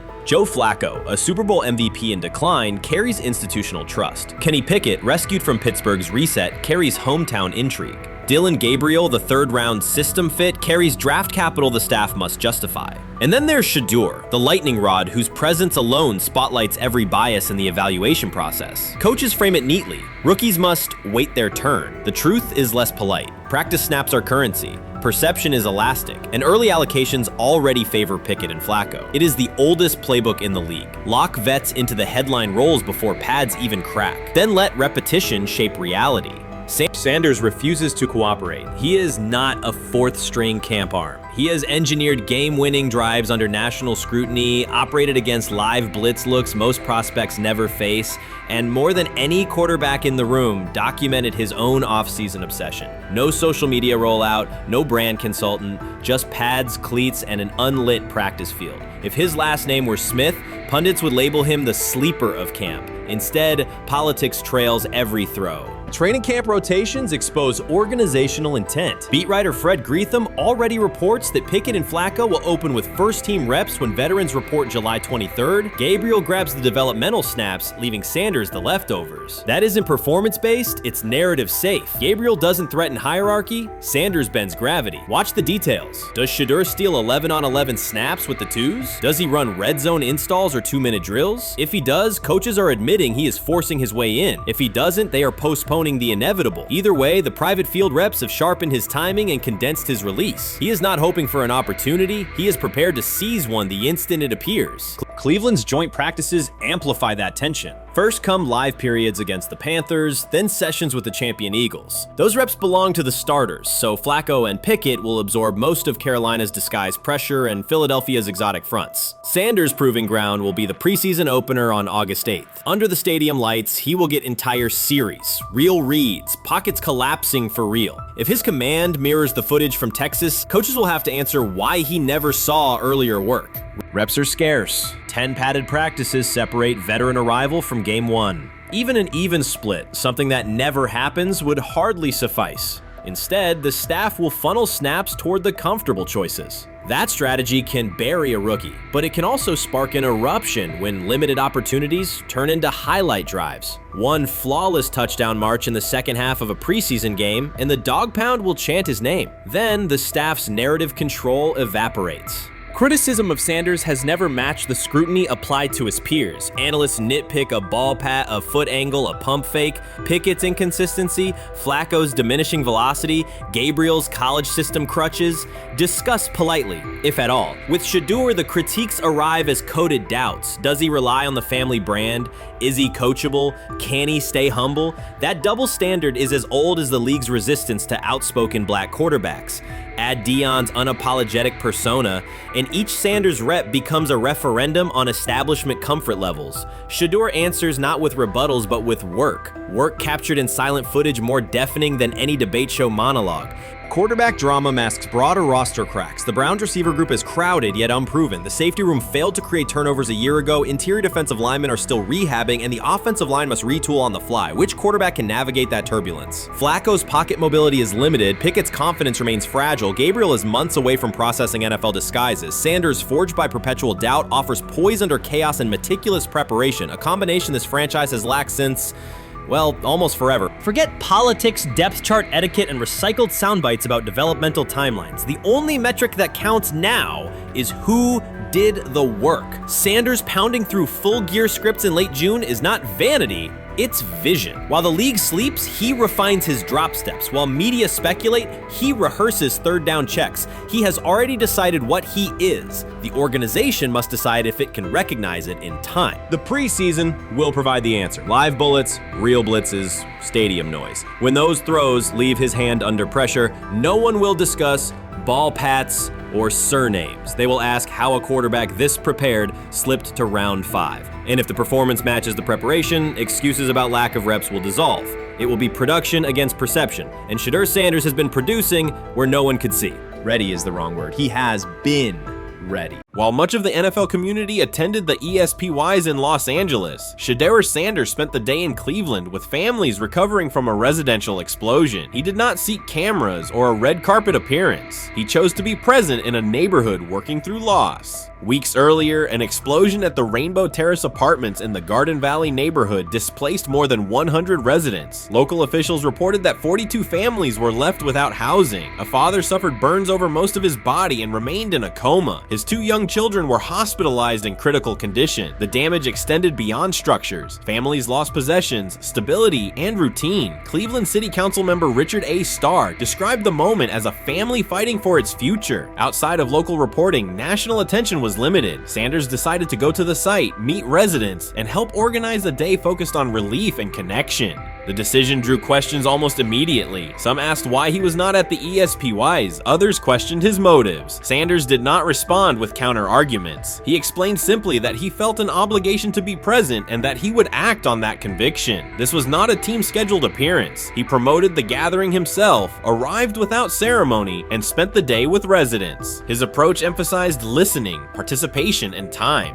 The event, which he called the Garden Valley Fun Fest, brought a large turnout over several hours. The purpose was straightforward: create space for families to reconnect and for children to play, even as recovery work continued. Sanders threw passes with kids on the blacktop, joined in games, and spoke with parents and grandparents about what they were facing next. He moved through the apartment complex and common areas with minimal staff support. Browns defensive lineman Michael Hall Jr. attended and interacted with residents as well. There were no speeches or stage staged moments. The focus remained on residents and their needs. Questions about visibility persisted as photos and short clips circulated online. Some criticism framed the visit as a substitute for a higher profile appearance in Los Angeles. Sanders kept to the same message. The priority was to support a neighborhood coping with displacement and uncertainty. He did not present the choice as a protest of any event. He presented it as the correct use of his day. When local media asked about his intent, Sanders said his goal was to provide families with a day of enjoyment and a reminder of community. He added that financial support can help, but that showing up in person also matters. Standing with people, listening to them directly, and offering time. The statement matched the structure of the day. He stayed on site, remained accessible, and left the focus on residents rather than on himself. The timeline mattered to him as training camp approached. Sanders did not connect the visit to his role on the depth chart or his draft position. He kept references to football confined to preparation, learning the playbook, protections, cadence, and timing, seeking guidance from veterans, including Joe Flacco, and staying ready for opportunities when they come. He has repeated that he has time to grow and intends to use it to learn the system and earn trust. The visit did not alter those priorities. He returned to his regular schedule the next day. Since arriving in Cleveland, Sanders has treated community work as part of his responsibilities. Before his jersey went on sale, he visited schools, including John Marshall High School, speaking with students about goals, accountability, and effort. He set public objectives confidently, such as long-term aspirations for the franchise, but paired them with routine work in the building, meetings install, film, and on-field reps. The day at Rainbow Terrace fit that pattern. Identify a need, show up, contribute, and avoid unnecessary attention. For residents, the FunFest provided a brief reprieve from ongoing challenges: housing transitions, school logistics, medical appointments, and the paperwork that follows an emergency. For teammates and staff who observed, it was an example of a rookie investing time locally without seeking a headline. For Sanders, it reinforced how he plans to operate in Cleveland: be consistent, be present, and let actions speak. The setting at Rainbow Terrace underscored the scale of recovery ahead. Families described the first weeks after the explosion: nights in temporary housing, efforts to replace clothing and essentials, coordination with agencies and community groups. Sanders moved from group to group, speaking with parents about their immediate needs, greeting elders who came to watch the activities, and encouraging kids who wanted to throw a football, run races, or take a photo. He kept the schedule flexible so residents could arrive and leave as they were able. Community partners and volunteers handled tables for supplies, simple games, and refreshments. There were no sponsor banners or organizational pitches. Residents organized as they usually do, checking on neighbors, guiding children, and sharing updates. Sanders' role was clear: participate, make time, and listen. The presence of a recognizable player brought energy, but the purpose remained practical: create a normal afternoon in a place that had not felt normal since the blast. Online reaction covered the full range of opinion. Some posts praised the decision and the event's tone. Others questioned why a rookie would skip a high visibility awards show. Sanders did not try to manage that conversation. He maintained the same explanation. He chose to spend the day where he believed he could be useful, and then he returned to his football schedule. The approach was consistent with how he addresses other topics: answer directly and move on to the next task. The same measured approach appears in his preparation for camp. Sanders has not asked for public guarantees about reps. He has focused on install recall, cadence, and protection IDs, route timing, and situational work. He has sought input from veterans, thanked teammates who have provided guidance, and spent time with receivers and linemen to align on communication.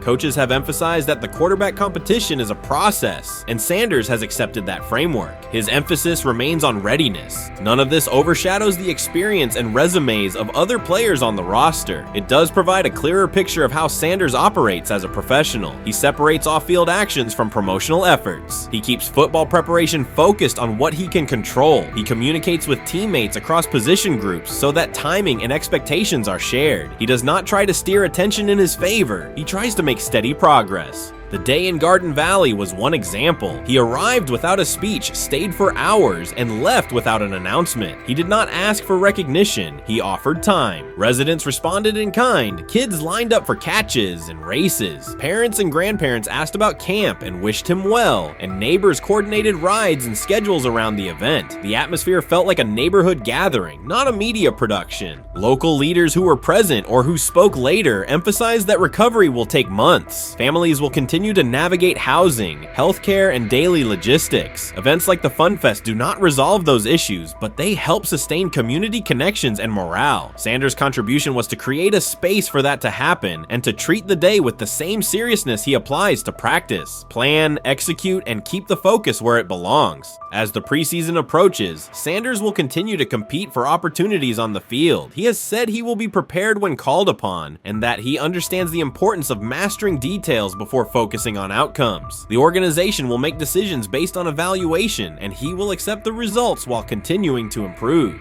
The off-field choices will remain consistent, identify needs in the city where he lives, and contribute in direct, practical ways. The core elements are simple. A neighborhood suffered a significant loss. Residents faced immediate and ongoing challenges. A rookie quarterback chose to spend a day there, without a press conference, without a schedule of talking points, and participate in a community-led event designed to give families a break and remind children that play still has a place. He provided presence, not a headline. He listened more than he spoke. He returned to work the next day. In a league and media environment that often prioritize visibility, Sanders made a different choice. He kept attention on people, not optics. He placed value on time spent in person rather than on appearances. He continued to build trust in the locker room and in the city through steady conduct rather than declarations. That approach, measured, direct, and consistent, will shape how he is viewed in Cleveland as much as any public statement could. The outcome of his football career will be decided on the field by installations learned, reads made, throws delivered, and games played. The outcome of his role in the community will be measured by smaller, quieter moments. Afternoons like the Fun Fest, school visits, and unannounced stops where listening matters more than being seen. For Cleveland residents at Rainbow Terrace, the takeaway from that day was straightforward. Someone who represents their team showed up, stayed, and participated without fanfare. For Sanders, it was the same. Do the work in front of you, whether that is a practice period or a neighborhood event, and keep the focus on the people who are affected most. It's exactly what he says. I'm told the footage of Shedeur Sanders meeting with the Giants is so bad that both the Browns and the Sanders family have threatened legal action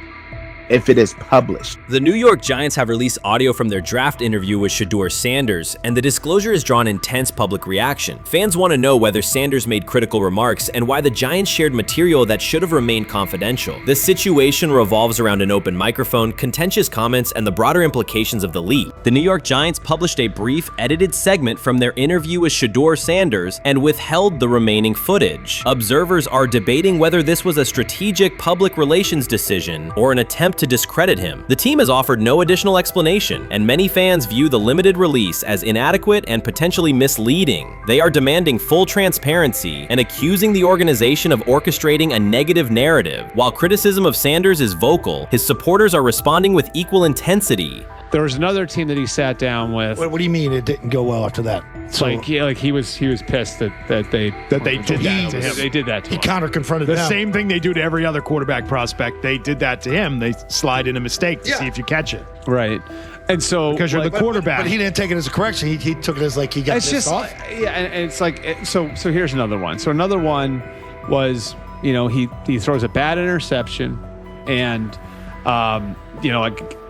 it was a deep throw early in the game, and he comes back and they go in the meeting, they show the interception. The Giants have released only a brief excerpt of the interview and are refusing to share the rest. Their decision has drawn criticism across TikTok, X, and Facebook, where many see it as a poorly handled public relations move. Fans are calling for the full recording to be published so the situation can be judged in its entirety. The GM is on film that the son, they asked the son last draft, yo, who you think I should pick? His son like, yo, you need to get the Jaden Daniels, big.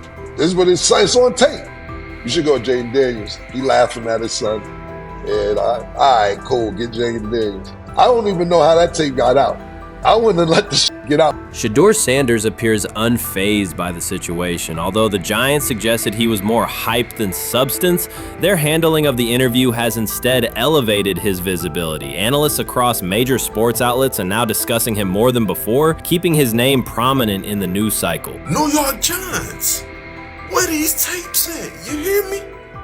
Because if Shedeur Sanders was so unprofessional, y'all would have leaked the tapes for the whole world could see, right? Cause understand, it's a lot of he say, she say. But one thing I do know, as a young black man growing up in this world, being straightforward and not sugarcoat anything. The Giants' PR team appears to reject Sanders' family connection outright, a decision many view as unprofessional and lacking nuance. Internal discussions seem to have dismissed quarterbacks with prominent relatives as poor fits for the organization, revealing limited awareness of public perception. The response was swift. A single edited clip ignited widespread debate on social media, with fans asking why essential segments were held back and what the team might be hiding. Critics argue that if the full interview contains nothing damaging, the club should release it in its entirety. Online discussion intensified immediately and continues to gain momentum. What they do during the film and the combine and the meetings is teams will install mistakes intentionally planted in the install, and they want you to catch them. Shedeur didn't, and when a coach called him out, once again, it didn't sit well. It's like, bro, there's not many teams needing quarterbacks, especially since Pittsburgh appears to have a deal with Aaron Rodgers and Tennessee's getting Kale Moore. The Giants' decision to withhold the full interview has produced an unintended result. Instead of diminishing interest in Shedeur Sanders, it has intensified it. Media outlets and analysts are now examining every on-field rep, press comment, and public appearance as evidence of how he conducts himself under scrutiny. Each throw, adjustment, and answer is tracked and evaluated against league standards, reinforcing the view that he remains composed and professional. Many fans contend that the organization has misrepresented Sanders and suggest the issue may stem from the Giants' view of his father, Deion Sanders. They see the partial release as an attempt to raise doubts about his character by association. That perception has only made his profile more compelling. The discussion has shifted from whether he deserves a high draft position to how effectively he withstands sustained pressure. Sanders is now regarded not just as a talented prospect, but as a symbol of resilience, central to debates about transparency and organizational strategy. Even if the Giants eventually provide more context, the visibility they have created for him is unlikely to fade. The most fun yet the most difficult thing I cover and we cover all year long is not games, it's the NFL draft. Because I've said this many times, you get lied to for a month to 2 months up to it. And so often during the draft, and every few drafts, there's a guy that really falls, precipitously falls. This year it was Shedeur Sanders, it's been Aaron Rodgers, it's been Dan Marino. Every few years somebody falls a lot. And so, but those stories don't come out until like the fall. Criticism of Shedeur Sanders from within the Giants organization has become increasingly public. Team communications appear focused on casting him as an overhyped prospect, whose character should be questioned, a narrative that seems aimed at shaping opinion rather than assessing performance. Yet each selective release or negative remark has instead amplified attention on Sanders and elevated his reputation. Efforts to confine him to a narrow, unfavorable image continue to produce the opposite effect, reinforcing his position as an underdog who endures external pressure. The debate has shifted from football analysis to broader concerns about narrative control and transparency. Fans, reporters, and online communities are still urging the Giants to publish the full interview, arguing that only complete context can resolve speculation. The organization's refusal to comply has intensified scrutiny and led many observers to conclude that the team underestimated public reaction and now faces questions it could have avoided with full disclosure. The tapes, the New York Giants have the tape. They definitely have the tape. It's confirmation that they had the tape.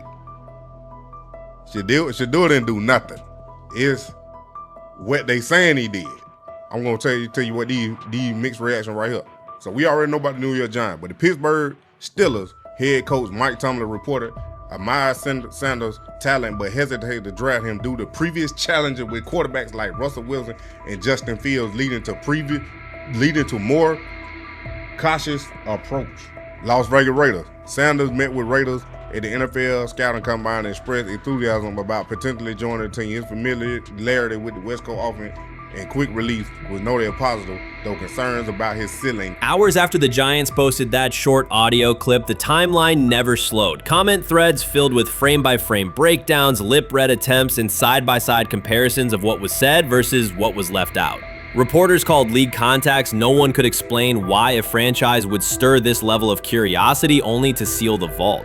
Each refusal sharpened focus on Shedeur Sanders, turning routine throws into national talking points. Analysts kept circling back to the same note. His cadence at the line looks unchanged, steady against the noise. Hashtags demanding the full interview, trend drop, and trend again. Podcast hosts bump scheduled segments to lead with the leak. Rival teams get asked how they would handle a similar situation, then quietly check their own archives.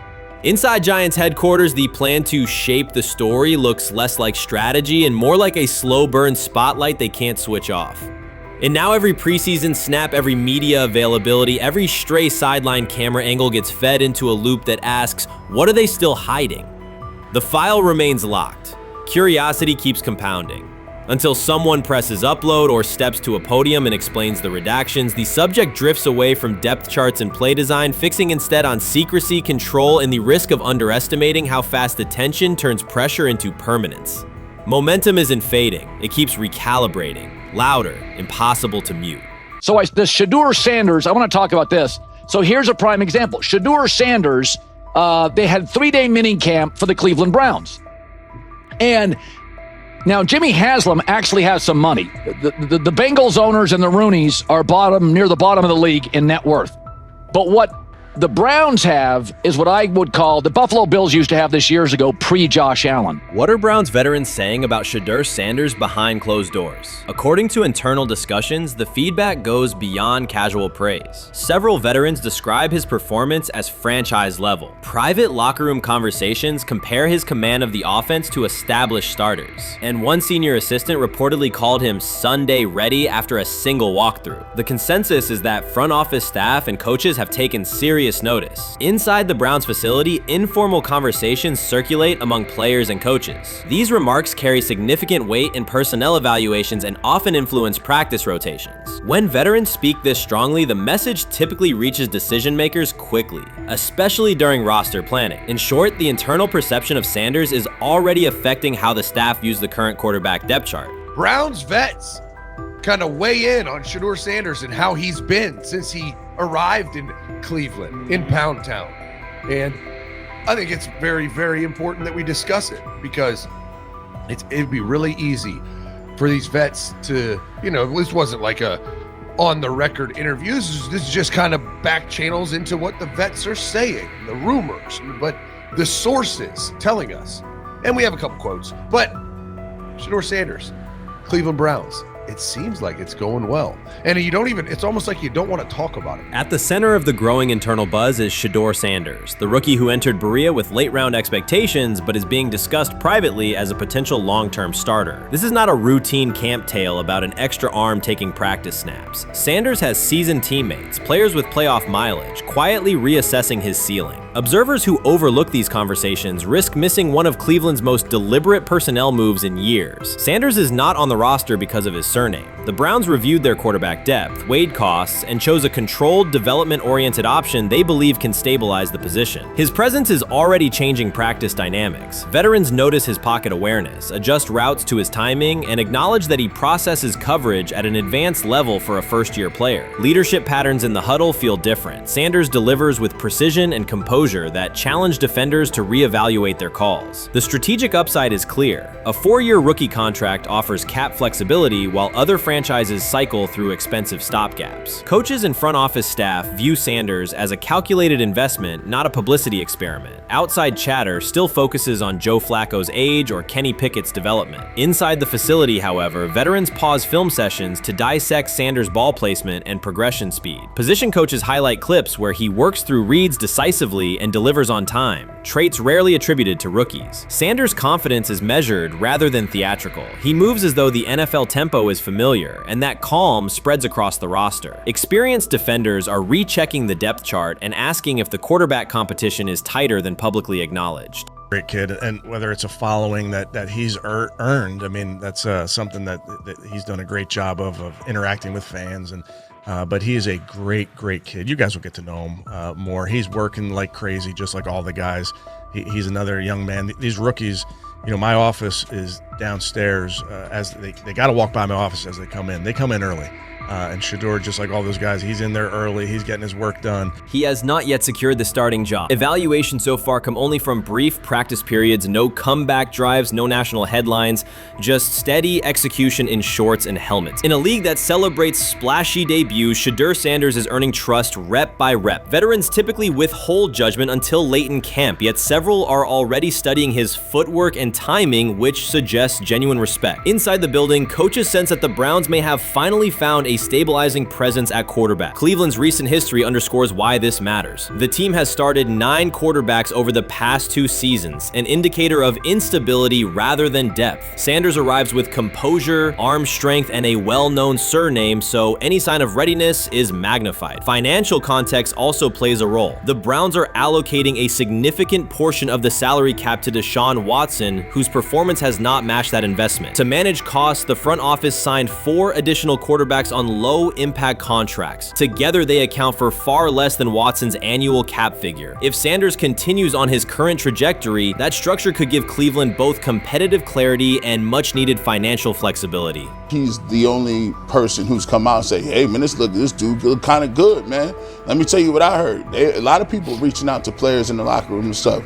To me, I think this is it's a red herring. Like, I'm supposed to suspend myself to this belief that he was going to look bad. I've never expected him to look bad to start with. The 5th round quarterback stuff, that's involving perceptions, pre-draft analysis, and other teams. Cleveland's veterans have endured every kind of quarterback turmoil, poor reads, major injuries, shaken confidence, and sideline disputes. When a young quarterback like Shedeur Sanders steps in and appears composed rather than overwhelmed, people notice. The attention comes not just from coaches and reporters, but from the linemen and defensive leaders who have watched previous backups struggle. They are not exchanging doubts, they are sharing nods of approval. Sanders demonstrates instinctive pocket awareness, reliable accuracy, and steady poise, qualities that quickly circulate through team conversations. After years of instability under center, the Browns need someone who can remain calm and effective deep into the season. Although expectations have fallen over time, genuine interest is growing. Praise is coming from teammates who rarely commend anyone unless his performance demands it. They have never loathed college football itself. They have resisted the people determined to reshape it. When Deion Sanders, black, direct, unapologetic, walks into a room of power brokers and speaks with authority instead of deference, critics recoil. During his playing days, they complained about celebrations and gold chains. Now that he is a head coach, mentor, and father, they label him something more polite, but just as dismissive, a problem. At Big 12 Media Days, Sanders addressed the accelerating chaos of the name, image, likeness market. He said college football needs a salary cap, not to hobble players, but to impose order on a system that showers unproven freshmen with 7-figure promises while the rest of a roster hunts for scraps. He called the situation unsustainable. Within hours, ESPN commentator Paul Feinbaum branded him a hypocrite, arguing that Sanders profited from NIL at Jackson State and now wants rules only because his most marketable athletes have moved on. The accusation spread quickly because it fit a comfortable storyline. Outspoken black coach gains from change, then protests when the advantage disappears. That framing ignores context. Sanders never criticized players earning money. At Jackson State, he urged corporate sponsors to partner with athletes who had been invisible to major brands for decades. What he wants now is stability, standardized guidelines, basic financial literacy, and roster balance that prevents locker rooms from fracturing over uneven payouts. When other coaches, Nick Saban, Dabo Swinney, Lane Kiffin, voiced similar concerns, they were praised for foresight. When Sanders spoke, the tone shifted to suspicion. The difference is not the message, it is the messenger. Feinbaum's response followed a familiar script. When black leaders question the structure of the sport, their motives are interrogated, their credibility attacked, and their competence doubted. He did not level the same charge at Jimbo Fisher when Fisher complained that NIL disturbed recruiting. He stayed silent when Kiffin lamented the transfer portal. But Sanders, who raised enrollment and television ratings at Jackson State, brought unprecedented attention to Colorado in one season and consistently mentors players beyond football, was called opportunistic. Feinbaum dismissed the cultural impact Sanders created, the exposure for historically black colleges, the draft pick picks developed, the infrastructure improved, reducing his work to a marketing stunt dependent on star sons Shedeur and Shiloh or two-way standout Travis Hunt. Sanders did not retaliate. He returned to practice, media obligations, and recruiting. His confidence is rooted in faith and in the responsibility he feels toward young athletes whose lives will extend decades beyond their highlight clips. When he asks for NIL boundaries, he is thinking about freshmen handed large sums without guidance, families unprepared for sudden wealth, and programs that abandon kids once production stalls. He has watched that cycle from the inside.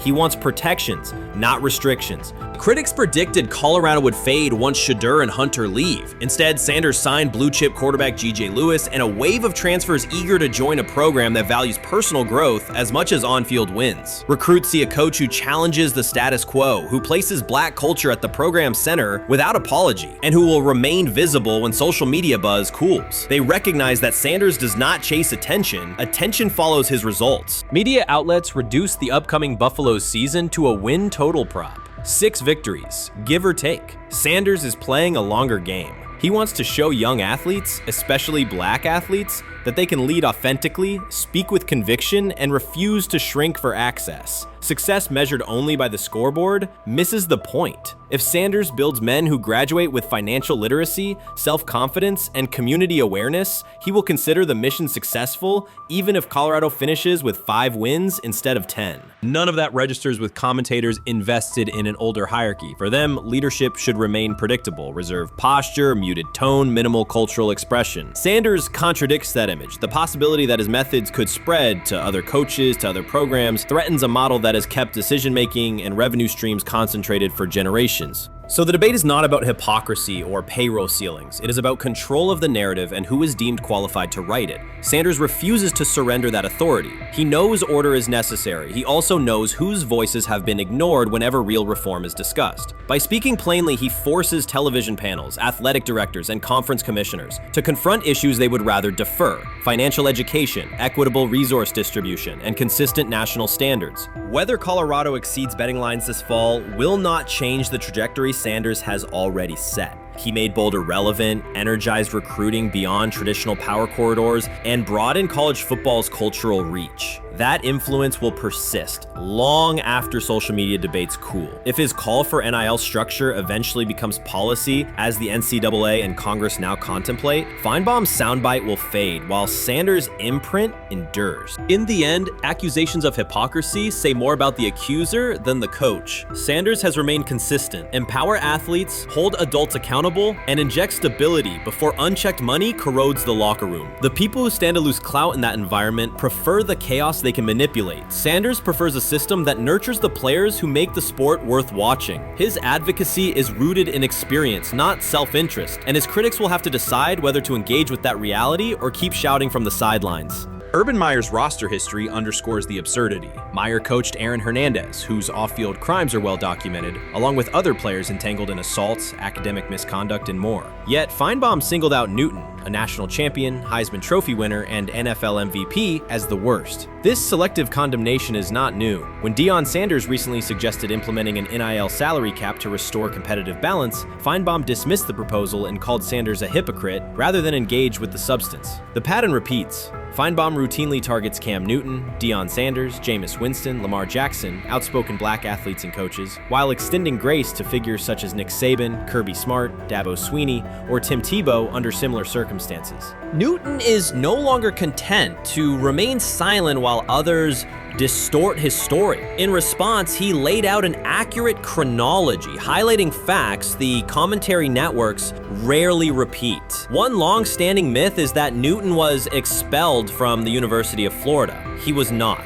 Tim Tebow held the starting job unchallenged, and Meyer had no intention of displacing his star. Like thousands of athletes each year, Newton transferred to find a place where he could play. The move was strategic, not disciplinary. He is with 3-2-2-5-3-17 to transfer to and Moorbeck. Meyer was Critics habitually resurrect the 2008 laptop incident to tarnish Newton's entire career. Newton has acknowledged the mistake, but its relevance is overstated. The incident did not prompt his transfer, nor did it derail his trajectory. After leaving Florida, Newton enrolled at Blinn College, a Texas JUCO powerhouse, and led the Buccaneers to a national championship while posting dominant statistics. That performance earned him the opportunity to transfer to Auburn. At Auburn, Newton produced one of the most extraordinary single seasons in collegiate history. More than 4,000 yards of total offense, 50 combined touchdowns, an SEC title, a national championship, and the Heisman Trophy. Achievement compressed into a single year under intense scrutiny. Even that landmark season is recast by Feinbaum as a cautionary tale. He claims Newton ignored head coach Gene Chizik by diving for a goal line touchdown when told to kneel, jeopardizing the game. In reality, Newton explained that the decision was a collective adjustment made in the huddle after reading the defense.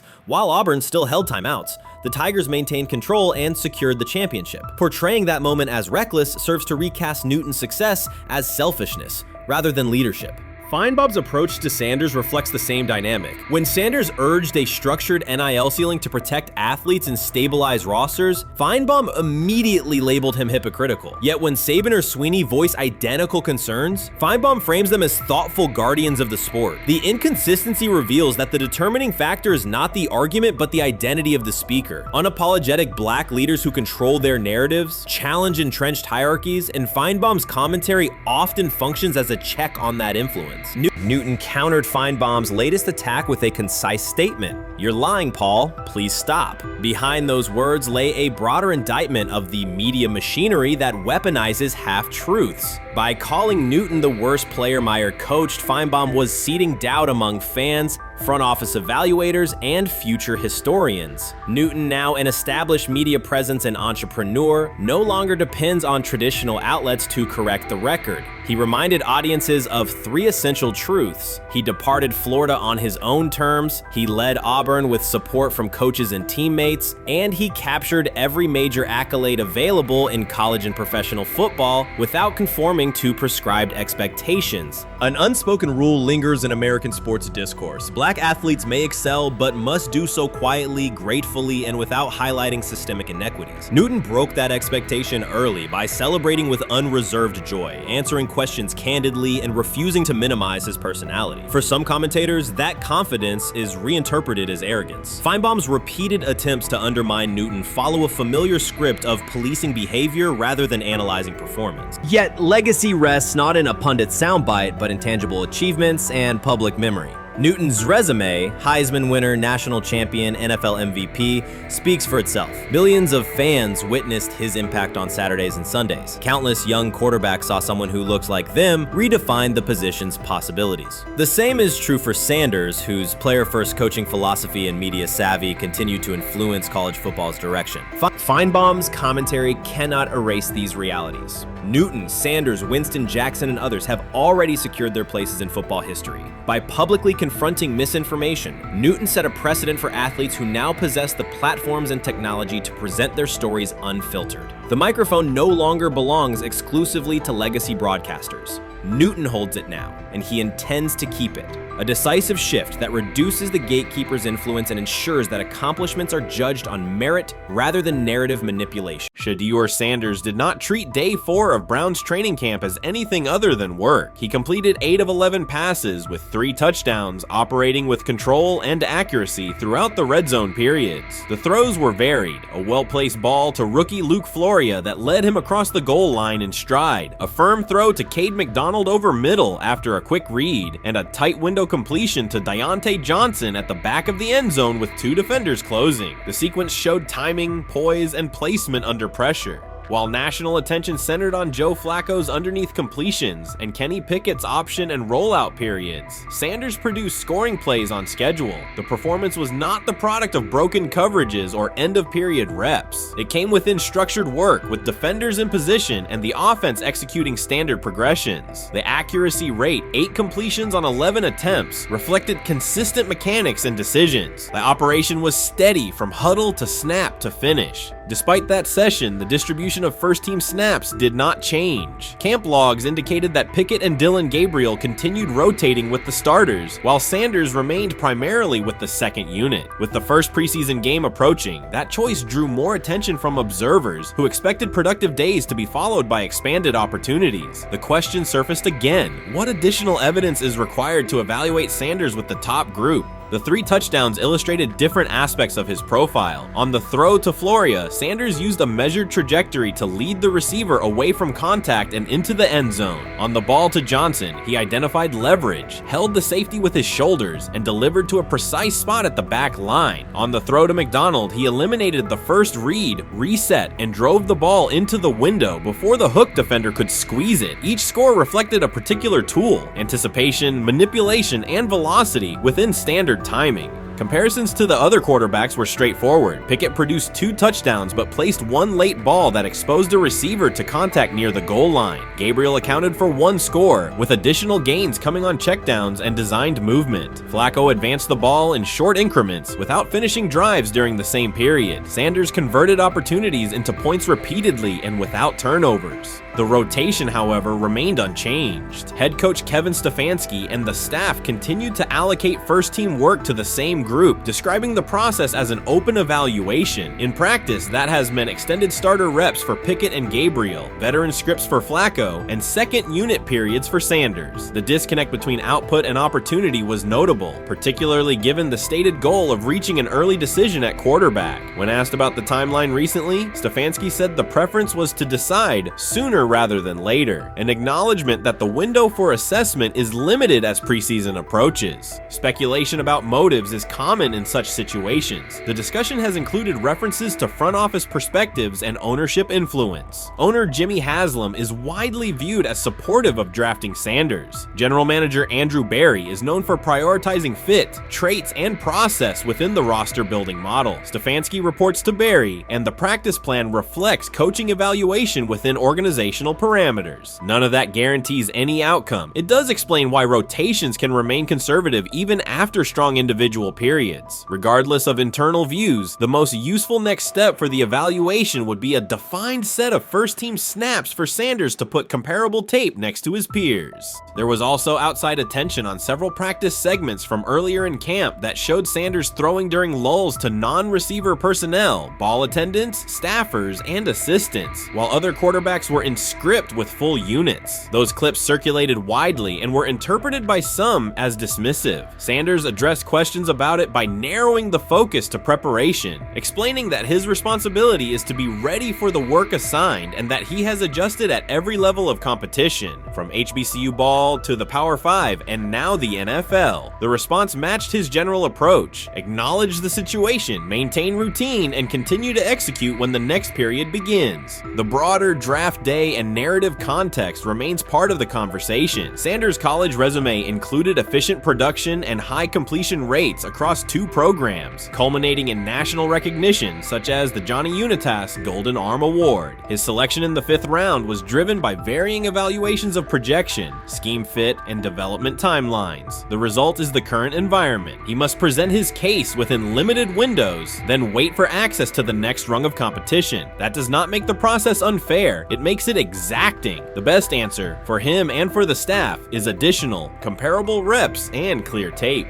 Fan reaction after day 4 was direct. Social accounts and comment threads filled with assessments that centered on performance rather than reputation. Sanders produced 3 touchdowns, avoided negative plays, and showed command in the red zone. Supporters pointed to that tape and asked for opportunities with the starters to verify whether the same rhythm carries over with the top receivers and linemen. The message was not about headlines. It was about the logic of evaluation in a compressed calendar. From an operational standpoint, Sanders' day reflected consistent fundamentals. His base was disciplined, his eyes matched his feet, and his timing aligned with route depths. On the Johnson score, he used a subtle shoulder turn to hold the safety before resetting and throwing to the back line. On the McDonald throw, the ball was out on the second hitch, arriving before the defenders could converge. On the Floria play, the arc and placement minimized the hit risk and maximized the run-through. Those are portable traits. They translate across units if the timing with receivers is established through reps. The staff's balancing act is real. They must prepare the presumed Week 1 starter with sufficient continuity, while also giving developmental players enough exposure to judge ceiling and floor. That tension is present in every camp. The cleanest path through it is to carve out defined first-team sequences for each competitor and evaluate the tape against comparable defenses and situations. High red zone, low red zone, third and medium, and 2-minute. Sanders' performance on day 4 strengthened the case for such an allocation. Context matters off the field as well. Earlier in the offseason, 2 speeding citations, 91 miles per hour in Brunswick and 101 miles per hour in Strongsville, prompted public comment from Barry, who emphasized standards and safety. Sanders accepted responsibility, stated that he learned from the incidents and moved on. In camp, he has kept the focus on football tasks, install retention, cadence management, protection IDs, and post-practice review. He has also continued to build rapport across position groups, including veteran receivers and defensive backs, so that timing and expectations are clear when reps arrive.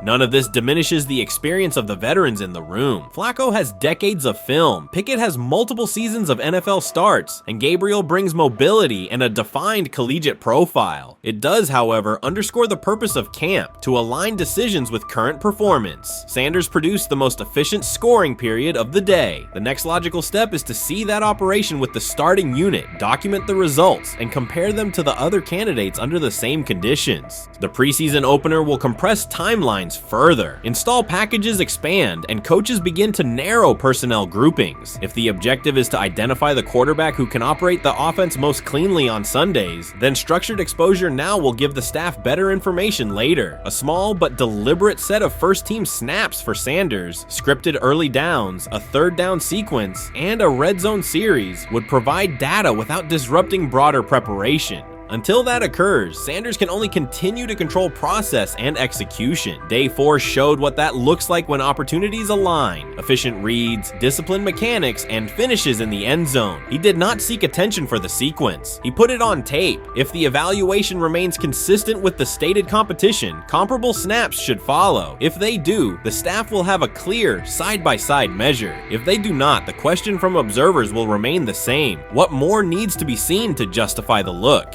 For now, the record from day 4 is clear. 8 completions on 11 attempts, 3 touchdowns, no turnovers, red zone precision, consistent control at the line and in the pocket. Those are tangible outputs. They merit a defined opportunity with the starters as the team moves toward preseason and the decision that follows. Whether or not that opportunity arrives immediately, Sanders has shown the preparation and execution necessary to be evaluated on equal footing. The next step is a matter of allocation, not speculation. I view things as I got time. I got time to be able to grow and mature, and be able to understand the ins and outs of the defenses and be able to get the good insight from the vets in the room. So I look at it as, a plus. And whenever, it's time for me to play. Shedeur Sanders rolled into Browns camp and instantly made the whole practice feel like a recess pickup game. NFL vets suddenly looked like they'd forgotten the playbook and were just trying to keep up. With that being said, I see some balls coming out of Shedeur Sanders at that game, and I'm like, kind of looks like a guy. Yeah, I'm reading. He can sling it. I see him, some of the veterans, how they talk to him, mic'd up, see what he's doing in the community. Talking about Njoku there? Njoku, Mike Knapp. Yeah, once you see, different little interactions and things like that, I know he has the talent. We'll see. It'll be a competition that usually brings the best out of guys, especially young guys. So I'm interested to see how that quarterback situation. Right after Shedeur Sanders tightened his cleats and the Browns settled in for what they figured was a routine camp day, the whole vibe tilted sideways. No blazing comet, no UFO touching down at midfield, just a swagger-charged quarterback striding in like he'd crashed the wrong league and thought, yeah, I'll stick around and run this show. The Browns had no clue what storm was rolling in. You'd expect an NFL team to do a quick scout, maybe pull up a highlight reel or two, but nope. They greeted Shedeur with a shrug, only to watch him seize the field on snap 1 and run the whole operation like a seasoned pro. First and foremost, he's been the best quarterback in camp. Now look, Joe Flacco ain't had many opportunities. There was a whole day I saw he didn't throw the ball at all. Here's my theory on the situation. They already know who's starting in the number 2 is. They already know. Joe Flacco and Shedeur Sanders is already locked up. You're missing the boat, people. You're missing the boat.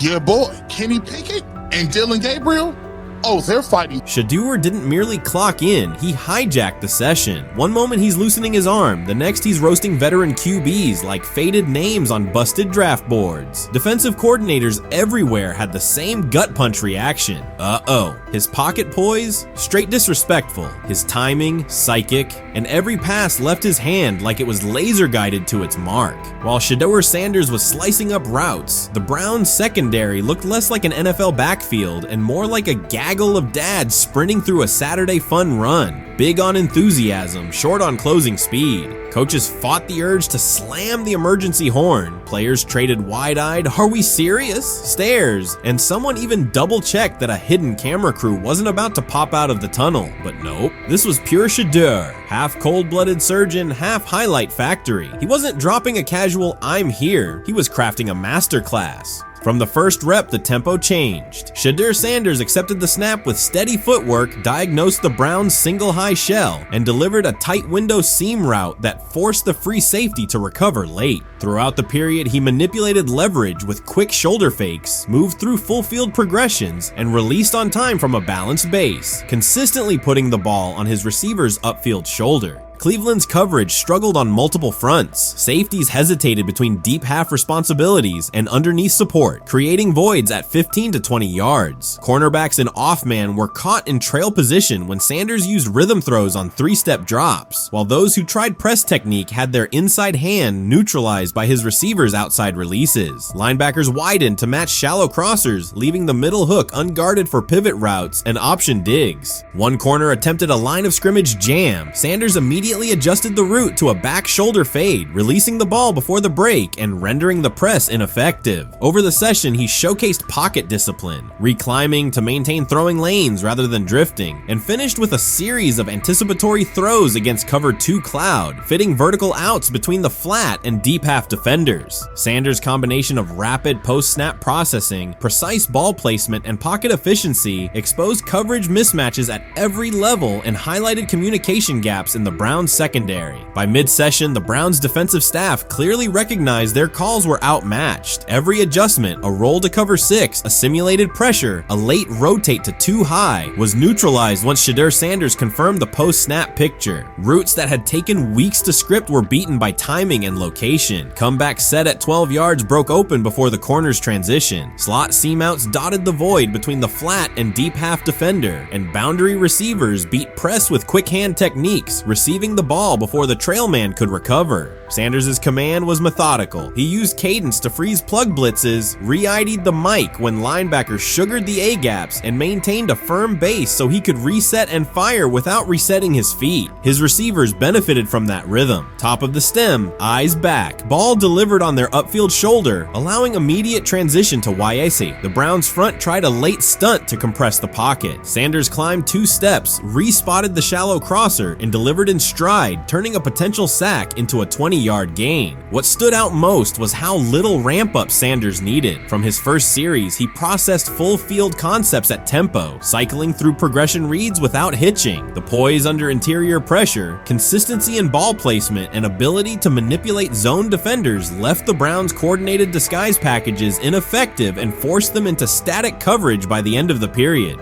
In short, Sanders' efficient mechanics, rapid processing, and anticipatory accuracy rendered Cleveland's defensive game plan ineffective at every level, from pre-snap disguise to post-snap spacing. Imagine there's many people that think Dylan Gabriel's a better quarterback than Shedeur Sanders. I don't care where they were drafted. If the Browns are the one team that thinks that, then I'm going to suspect it's not true. They don't know what. Listen, I've been on every quarterback evaluation for 30 years. Right. I never root against anybody. Yeah. But I'd be surprised if Dylan Gabriel's ever a legitimate starting quarterback for the Cleveland Browns. I'd be surprised. I just don't think. Well, then it is a wasted pick because you took him in the top 100. Yeah, but potentially. Yeah. May get away with it because of Shedeur. An edge rusher chirped at Shedeur Sanders between snaps, hoping to shake his rhythm. On the very next play, Sanders answered with a 30-yard laser, a deep dig from the boundary side that split the single high safety and the trailing corner. He hit the top of a 5-step drop, kept a firm base, and delivered on time to the receiver's outside shoulder, turning what should have been a routine rep into a sudden change explosive. From that moment on, every coverage wrinkle the Browns tried, rotating from cover 3 to quarter half, half, flashing a Tampa 2 shell, mugging both A-gaps, was met with a precise counter. When corners pressed, Sanders adjusted the route to a back shoulder fade. When safeties widened, he checked to a glance post. When linebackers bailed, he found the running back on a delayed option out of the backfield. Even late simulated pressures couldn't move him off his spot. He simply climbed, reset his feet, and fired. As Cleveland's defenders rotated through checks, Sanders manipulated them with cadence and eye discipline. He froze weak side safeties long enough to create intermediate windows, then feathered the ball into those lanes before help could arrive. When the Browns finally dropped 7 and matched every route, Sanders tucked the ball and converted 2 separate 3rd and 6 situations on the ground, reminding everyone that his mobility is as calculated as his arm. By the end of the session, the defensive coordinator's call sheet looked obsolete. Sanders had neutralized blitz looks, exposed spacing issues in zone, and forced the unit into static base coverage just to survive the period. It wasn't a camp drill anymore. It was a clinic on timing, processing speed, and controlled aggression, delivered snap after snap by a quarterback who never needed a warm-up lap to own the field. They never planned on taking him. The problem is, like Ocho Cinco said, you got somebody that has endeared himself to the locker room. And guess what? The difference between him and Tim Tebow, the biggest one, is he can play. He can throw the ball. Tim Tebow running around being an H-back, he can throw the ball. And he's done everything he needs to do. He ain't saying nothing. He ain't rocking the boat. He ain't mad about the reps. He ain't mad about none of that. All the people out there want to see is this, like Tyler said earlier. We want to see what he can do with Jerry Jeudy. That's it. I want to see what he can do with David Njoku. I want to see him with Junkins. I want to see him with the first running backs. If you are cooking, if you are beating down the doors with the 3s and 4s, guess what? You deserve more. From the first team period on, Cleveland's secondary looked a step slow. A deep third safety hesitated on a post-snap rotation, leaving Shedeur Sanders free to climb the pocket and fire a 22-yard out that arrived before the defender could plant and drive. The supporting cast around him, players fighting for roster spots, not Pro Bowl invites, benefited from his command. Sanders used tempo to control the defensive front, altered protections at the line, and located throwing lanes so quickly that one receiver didn't register the catch until he crossed the goal line. As the Browns tried new personnel groups, coverage busts multiplied. Starters slipped out for hamstring stretches while rookies rotated in, only to find the ball arriving on their blind side before they'd completed a midpoint squeeze. On a later 3rd and long, Cleveland finally closed the interior rush lanes, compressing the pocket with 3 defenders. Sanders pivoted through the traffic, stepped into a narrow escape window, and, without resetting his shoulders, whipped a no-look pass to the boundary curl for a fresh set of downs. The throw turned a potential sack into an explosive play and left the coaching staff scrambling for answers. The people who are fascinated by Shedeur for whatever reason, whether it's his play, I guess, last year was kind of fun. If you're just like a guy who grew up like loving Deion Sanders and passed that love on down to your kids, I can see why you're like that. The one thing I will give them is you're looking at this quarterback room. If you're a fan of Shedeur and say, why can't he go beat Dylan Gabriel or Joe Flacco or Kenny Pickett? So I do understand that part of it, right? Because why not? Why couldn't he be a Brown starter in October or November? That looks like a quarterback room where everyone will get a chance to start. How you feeling? I'm getting there. You see what I got on, right? That's why I was asking how you help for it. Yeah, I'm getting there. See? Brian, what did they have to do? I had blood clots. Okay. And they amputated, But I work with it. Man. Yeah, I'm amputated. So I get that worked on a couple times a day. Keep the blood circulating, blood flowing, but it's a new normal. And the best thing about here, we have a whole medical team on the 2nd floor. Right. We have a whole medical floor, which is great. Deion Sanders is shaken, this time not by a hit on the field. In a sudden turn, Ryan Clark has uncovered a serious plot affecting Shedeur Sanders' NFL draft status, and the disclosure is reverberating across the sports community. What once looked like a simple scheduling delay may actually be a calculated effort to undermine Deion's son. The facts suggest intentional sabotage, a breach of trust, and repercussions that could be far-reaching. This is no routine football headline. It is personal, and Coach Prime did not see it coming. The sports world loves to celebrate underdogs, yet it often takes even greater pleasure in tearing down rising stars. Deion Sanders is witnessing that cycle now, not from the sidelines as Coach Prime, but as a father. The lights in Boulder remain bright, the cameras keep rolling, and Sanders still wears his gold watches, sunglasses, and natural swagger. Still, behind that familiar smile is a man carrying deep pain as criticism aimed at his son mounts daily. How much of that is opening press conference saying, okay, we are family, saying that he was sent to do certain things? Do you feel like people got attached to that, or it just was the fact that prime time is at Jackson State? It's prime time. If my son plays cornerback, I want him to be around, in my opinion, the best cornerback ever to touch the field. That's right. If my son played DN, I'd have to talk to you and tell me who's coaching the DNs. That's but right. I was sending my son to play for prime. His pain does not come from critics or losses, but from watching his son, Shedeur Sanders, get pulled into a system where politics outweigh performance. By every metric, arm strength, accuracy, field vision, Shedeur belonged in the top 3 of any NFL mock draft. Defensive coordinators who tried to unsettle him know he never flinches. He owns the unteachable leadership trait that turns strong prospects into franchise cornerstones. Then the narrative shifted. Draft boards that once placed him 2nd or 3rd slid him to 5th, then 12th, and eventually out of the 1st round on some lists. Analysts grew cautious, executives became vague. The statistics stayed strong, and the game film still proved his ability, yet the buzz evaporated.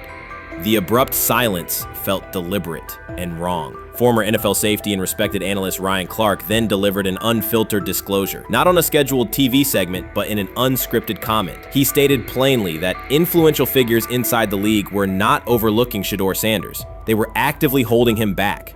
The motive, Clark said, was political, and the real target was Deion Sanders, Hall of Famer, architect of Jackson State's resurgence, and the coach who turned a 1-11 Colorado program into a national headline. Deion's refusal to conform, wearing sunglasses indoors, dancing with players, speaking candidly, challenged an establishment that favors predictable images and rehearsed statements.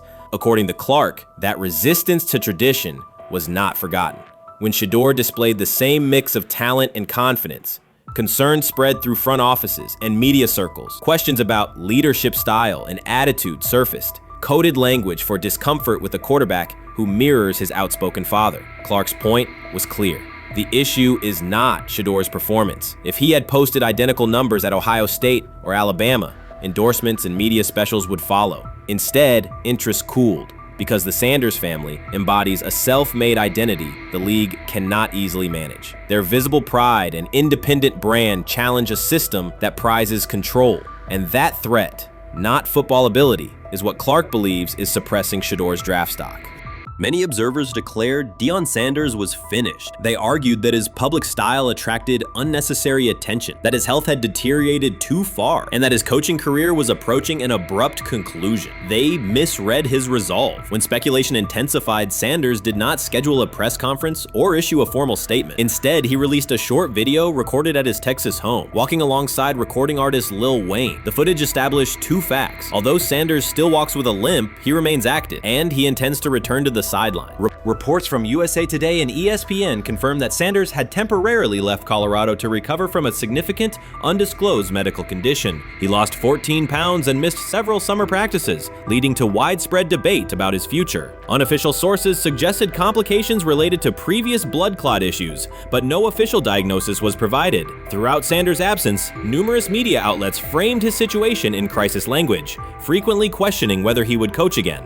By comparison, when coaches such as Lincoln Riley paused their duties for health or family reasons, coverage emphasized understanding and patience, an imbalance that reflects a common difference in how high-profile black coaches are treated. Sanders' silence was not a retreat, it was a period of recovery. During rehabilitation, he relied on family, faith, and trusted colleagues, yet stayed connected to his program through brief online updates. The video with Lil Wayne demonstrated that he retained strong support from influential friends, countering narratives that portrayed him as isolated or on the verge of retirement. The visual evidence showed that his setback is temporary, and that he remains determined to lead Colorado into the forthcoming season. Since accepting the Colorado position, Sanders has dramatically elevated the program's national standing. He first drew national attention to Jackson State and the broader HBCU football landscape, then moved to Boulder and transformed a one-win team into a central storyline in college athletics. His approach, combining hip-hop culture, direct communication, and open expressions of faith, has challenged conventional expectations for head coach behavior. Each step forward has been met with heightened scrutiny. His time at Jackson State was labeled a publicity stunt. His departure for Colorado was framed as abandoning HBCU culture, and his social media presence has been cast as distraction from traditional coaching responsibility. Critics often magnify Sanders' missteps and question his motives, while comparable actions by other coaches receive neutral or sympathetic coverage. Showings of enthusiasm from Brett Favre and disciplinary intensity from Nick Saban are celebrated as competitive passion, yet Sanders' displays of confidence are frequently labeled arrogance. The discrepancy illustrates deeper biases rather than differences in performance. Sanders' success challenges entrenched expectations of how a college football leader should look, speak, and act, especially a black coach who refuses to downplay his identity.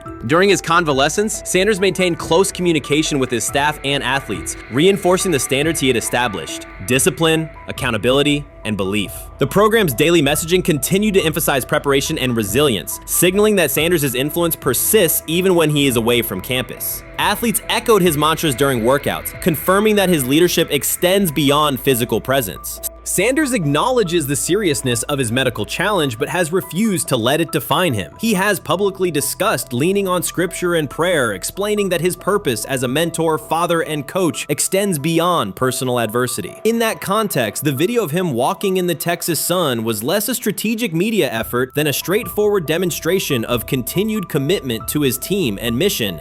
Colorado still requires Sanders' vision. Prior to his arrival, attendance was low, national media attention was minimal, and recruiting momentum had stalled. Sanders' leadership brought renewed energy, authentic identity, and higher standards of accountability. Players who previously lacked representation in college football leadership found a coach who shares, affirms, and elevates their cultural background. Sanders supplements conventional coaching priorities, scheme, fundamentals, and execution with empowerment initiatives that cultivate self-confidence and authenticity. As preseason camp approaches, Sanders intends to resume full involvement, even if medical recovery remains ongoing. His presence is expected to restore on-site leadership, stabilize the locker room, and direct media coverage toward on-field progress. For Sanders, the objective extends beyond compiling wins and includes completing a cultural transformation that expands how success and leadership are defined in modern college football. Those who predict his decline overlook the underlying traits, faith, perseverance, and purpose that have supported Sanders throughout his career. Doubts, rumors, and disproportionate scrutiny have followed him from playing days into coaching, and he has consistently responded with results. His current health setback is another obstacle, not a conclusion. The broader initiative he leads, centered on authenticity, opportunity, and high standards, continues. When Sanders returns to the sideline, it will mark the next stage of a movement he has guided from Jackson State to Boulder. The recent period of quiet has been strategic rather than passive. Instead of defending himself in daily briefings, Sanders focused on rehabilitation, remote program oversight, and family support. Each brief social media message reinforced a consistent theme: faith and preparation. He has articulated gratitude for medical professionals and has reiterated that his mission at Colorado is unfinished. His public references to scripture have been direct but measured, aligning with his long-standing practice of integrating faith into leadership. By walking through his ranch with Lil Wayne, Sanders signaled continuity. The clip underscored that influential supporters remain engaged, that Sanders' broader network values his vision, and that he remains capable of navigating physical challenges. The visible limp was not evidence of imminent retirement. Rather, it documented the reality of ongoing recovery and the resilience with which he approaches each obstacle. Colorado's athletic administration and football staff continue to affirm Sanders' program direction. Recruitment communications cite his established record in fostering cultural relevance and national exposure. Prospective athletes respond to a coach who presents a transparent path to development, both on and off the field. Current players refer to Sanders' coaching points with clarity, citing specific drills and expectations that remain unchanged during his absence. These indicators demonstrate that the core structures Sanders implemented are functioning and that his return will be an amplification, not a restart. Criticism regarding Sanders' public persona often conflates media style with coaching substance. Analysis from opponents suggests that social media engagement dilutes football preparation, yet Sanders' staffs emphasize time management and delegation. Defensive and offensive coordinators handle in-game adjustments, while Sanders directs overall culture, recruitment, and leadership. He has articulated that visibility serves to amplify program accomplishments and enhance player opportunities, not replace strategic football planning.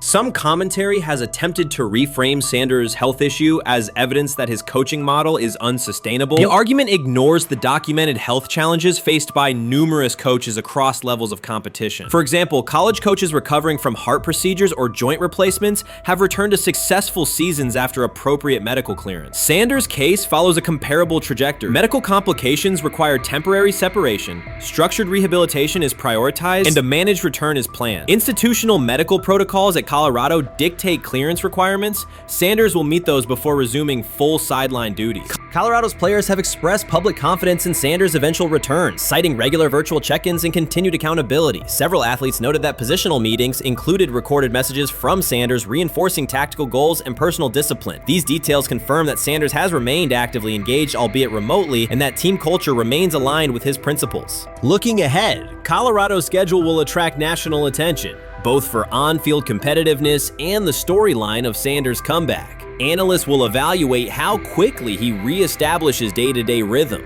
and whether his physical limitations influence practice oversight. Internal planning accommodates gradual escalation of responsibilities, with medical staff and strength and conditioning personnel contributing to phase reintegration. The broader significance of Sanders' return extends beyond Colorado. His visibility continues to challenge prevailing narratives about leadership styles and pathways in college athletics. By prioritizing authenticity, open articulation of faith, and cultural expression, Sanders offers a contrasting template to more conventional models. His eventual recovery and sideline presence will reinforce the argument that diverse leadership profiles can succeed in elite collegiate competition. In summary, rumors of Deion Sanders' coaching demise were premature. Verified reports confirm a substantial but temporary medical setback. He used the time away to focus on health, sustain program engagement, and rely on a support system anchored in family, friends, and faith. His recent public appearance demonstrated active recovery and reaffirmed his intention to resume leadership in Boulder. The forthcoming season will test Colorado on the field, but it will also underscore the durability of Sanders' vision, one that combines competitive ambition with cultural resonance. Observers who continue to question his longevity overlook the resilience and purpose that have defined his career. Sanders' return is imminent, and the movement he leads remains intact. Watson says he has been mentoring Shedeur Sanders at the quarterback position. The biggest failure in the NFL is now mentoring quarterbacks. The most overpaid underdeliverer at the position is now mentoring 2 rookie QBs and a Super Bowl champ. So what exactly are you mentoring him at? You have had 24 civil lawsuits that you paid off to go away. And when you play, you are as ass as those massage therapists are, apparently. Shedeur Sanders is also a show. It's all about him. It's all about anything else. If you don't see that by now, then you're just blinded. Cleveland's second most talked about player has yet to take a professional snap, and it isn't Deshaun Watson. Rookie quarterback Shedeur Sanders has already captured the locker room's attention and the fan base's enthusiasm, creating a visible shift in the team's internal dynamics. Watson, once the uncontested focal point, now shares the spotlight with a newcomer who has only practiced in shorts. The Browns are experiencing a rapid, unforeseen change in popularity within their roster. Four-man competition. It's not. It's 2 guys versus 2 guys. It's the 2 older guys to be the starter. Yeah. It's the 2 younger guys to position themselves however it may be. Right. Show little improvement every single day. Right. So, of all the things I'm watching the first 5 when they break a session, the first 5 with the veterans, with the ones. Who's in there? Where are they going? The ball's going to Jerry Judy. Right. Flacco's no dummy. Lasts as long as he has. Right. He can really whiz it. But as we go on, I want to watch these guys because they probably just got plays installed Tuesday and they're out there running them Wednesday. Shedeur Sanders arrived in Cleveland and immediately commanded attention. The rookie has yet to take a preseason snap, yet the energy around him inside the building and across social media eclipses what many veterans receive in an entire season. Fan enthusiasm is so strong that Deshaun Watson's jerseys are already drifting toward the clearance rack at the team store. In a matter of days, Sanders has become the roster's second most popular figure, while Watson watches his once secure QB1 status and public approval shrink by the hour. Shedeur or Deshaun? Who do you want as your quarterback next year?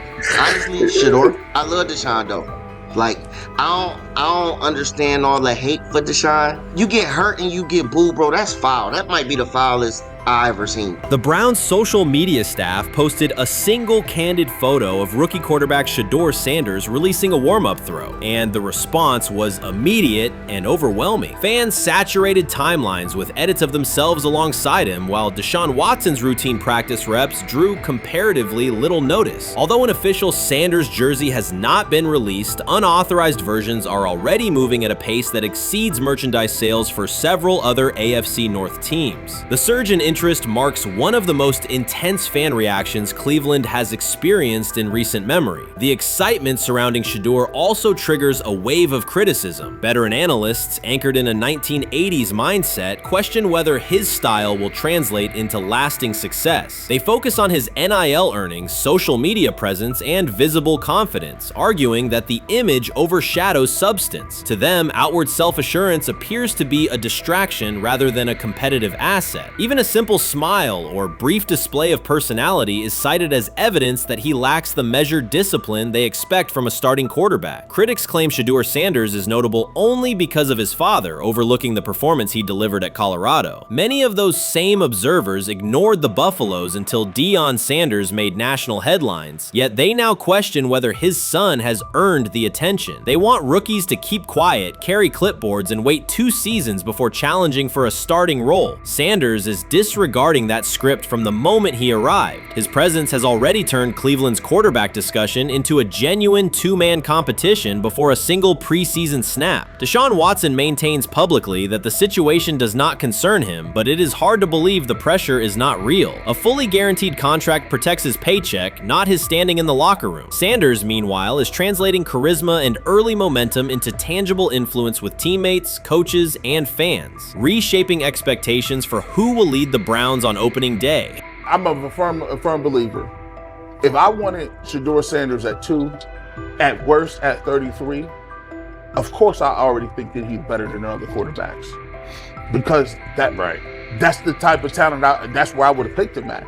And if he was at 2 or 33, and he still had the same exact skill set, we would be talking about him starting and playing. Right. Well, there'd only be 3 quarterbacks. It'd be 3 not quarterbacks, 4. not 4. Yeah. But since he moved to the 5th round, that's cool. They might have to go along with it. But to me, I think if you ask who got the best tools, I'm going with Shedeur. Shedeur Sanders has not taken a single professional snap, yet discussion about him has split NFL social media into 2 camps. One side already argues he should start immediately. The other worries about what that means for veteran quarterbacks like Deshaun Watson. Reporters now line the perimeter of Browns camp, scrutinizing every inconsistency in Watson's spiral and every precise throw from Sanders during drills. Each well-placed pass is clipped, posted to TikTok, and captioned as evidence of a future QB1. Cleveland is no stranger to quarterback drama, but this situation is different. Rather than cycling through another unproven starter, the franchise is dealing with a rookie who entered with more polish, public attention, and perceived readiness than most first-year players. Fans chant Sanders' name before he has appeared in a preseason game, while the established starter works to maintain his relevance. The atmosphere is not yet a full controversy, it is a countdown. Traditional analysts insist on the importance of experience and respecting the process, yet Sanders is progressing on the timeline set by the supporters who already view him as the next leader of the offense. Chris Carter's televised assessment of Shedeur Sanders triggered immediate pushback from Cleveland fans, local media, and even several Browns veterans. Carter dismissed Sanders, a 5th-round pick, as unprepared to start and framed the growing interest around him as purely a byproduct of surname recognition. Since that segment aired, practice reports have told a very different story. Observers inside the Browns facility describe a rookie quarterback who is closing the gap on Kenny Pickett and Dillon Gabriel with surprising speed. Sanders first turned heads in rookie minicamp by directing the huddle with a calm that belied his inexperience.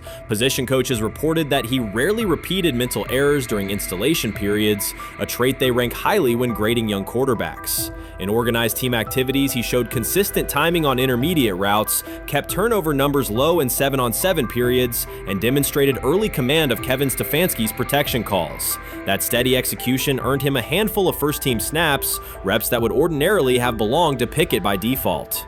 By mandatory minicamp, the rotation had shifted again. Practice notes from beat reporters detail the rise in Sanders' workload each day. Red zone series against the starting defense, 2-minute drills, and full field scrimmage possessions in which he checked out of called plays when fronts dictated it. Mary Kay Cabot, initially skeptical Sanders would challenge for game day snaps in 2025, wrote after consecutive sessions in mid-June that his footwork, release speed, and pocket management had, quote, meaningfully tightened since rookie camp. Her tone marked a clear departure from early spring projections that labeled Sanders a long-term developmental project. The broader quarterback context in Cleveland magnifies that progress. Deshaun Watson's availability and form remain uncertain after 2 injury-interrupted seasons, while Pickett's transition from Pittsburgh has been uneven. Dillon Gabriel's arm strength is evident, but coaches continue to stress hesitation in his full-field reads. Against that backdrop, Sanders' quick decision-making and mechanical efficiency have begun to look less like a pleasant surprise and more like the roster's most reliable short-term plan. Inside the locker room, acceptance has followed performance. Wide receivers cite Sanders' ball placement on outbreaking routes, noting that the ball routinely arrives on the upfield shoulder, a small but essential detail that allows for yards after the catch. Offensive linemen appreciate his pocket awareness. Joel Bitonio remarked privately that Sanders slides up instead of bailing when edge pressure flashes. Defensive backs say his eye discipline forces them to hold coverage longer than they expected against a rookie. Such cross-positional respect develops only when day-to-day tape shows tangible improvement. The reaction to Carter's critique highlights a recurring double standard applied to young black quarterbacks. Traits celebrated as swagger or confidence in other players were labeled arrogance when associated with Sanders, yet the quarterback himself has not responded publicly. There have been no subtle social media jabs, no mention of critics in interviews, only repeated references to competing for every rep and learning from veterans. That measured approach, combined with hard evidence from practice, has softened earlier doubts among coaches who prioritize demeanor as much as arm talent. Within the coaching staff, the discussion now centers on readiness thresholds. Stefanski's scheme relies heavily on quick rhythm throws, defined reads, and disciplined pocket movement. Those requirements align with Sanders' strengths: a compact release, willingness to target the middle of the field, and instinctive timing on RPO concepts carried over from his college tape. Staffers reviewing cut-ups from joint practices note that his internal clock already approximates NFL speed, a metric they did not expect to see until mid-season at best. If that trajectory continues through preseason games, the Browns face a consequential decision. Starting a 5th-round rookie 6 weeks after training camp opens would unsettle salary cap assumptions, depth chart politics, and external perceptions of organizational stability. Yet the internal mandate remains clear: the most prepared quarterback will play. That standard places Sanders in genuine contention because every practice metric used to grade readiness, turnover ratio, red zone efficiency, third down conversion rate has trended in his favor since early June. The organizational stakes are considerable. Cleveland has cycled through starting quarterbacks at a startling pace over the past decade, shifting from first-round investments like Baker Mayfield to high-cost gambles such as Watson, each move packaged as the long-awaited solution. A rookie chosen outside the first 100 picks ascending to the top of the depth chart would challenge long-held league assumptions about draft pedigree and opportunity.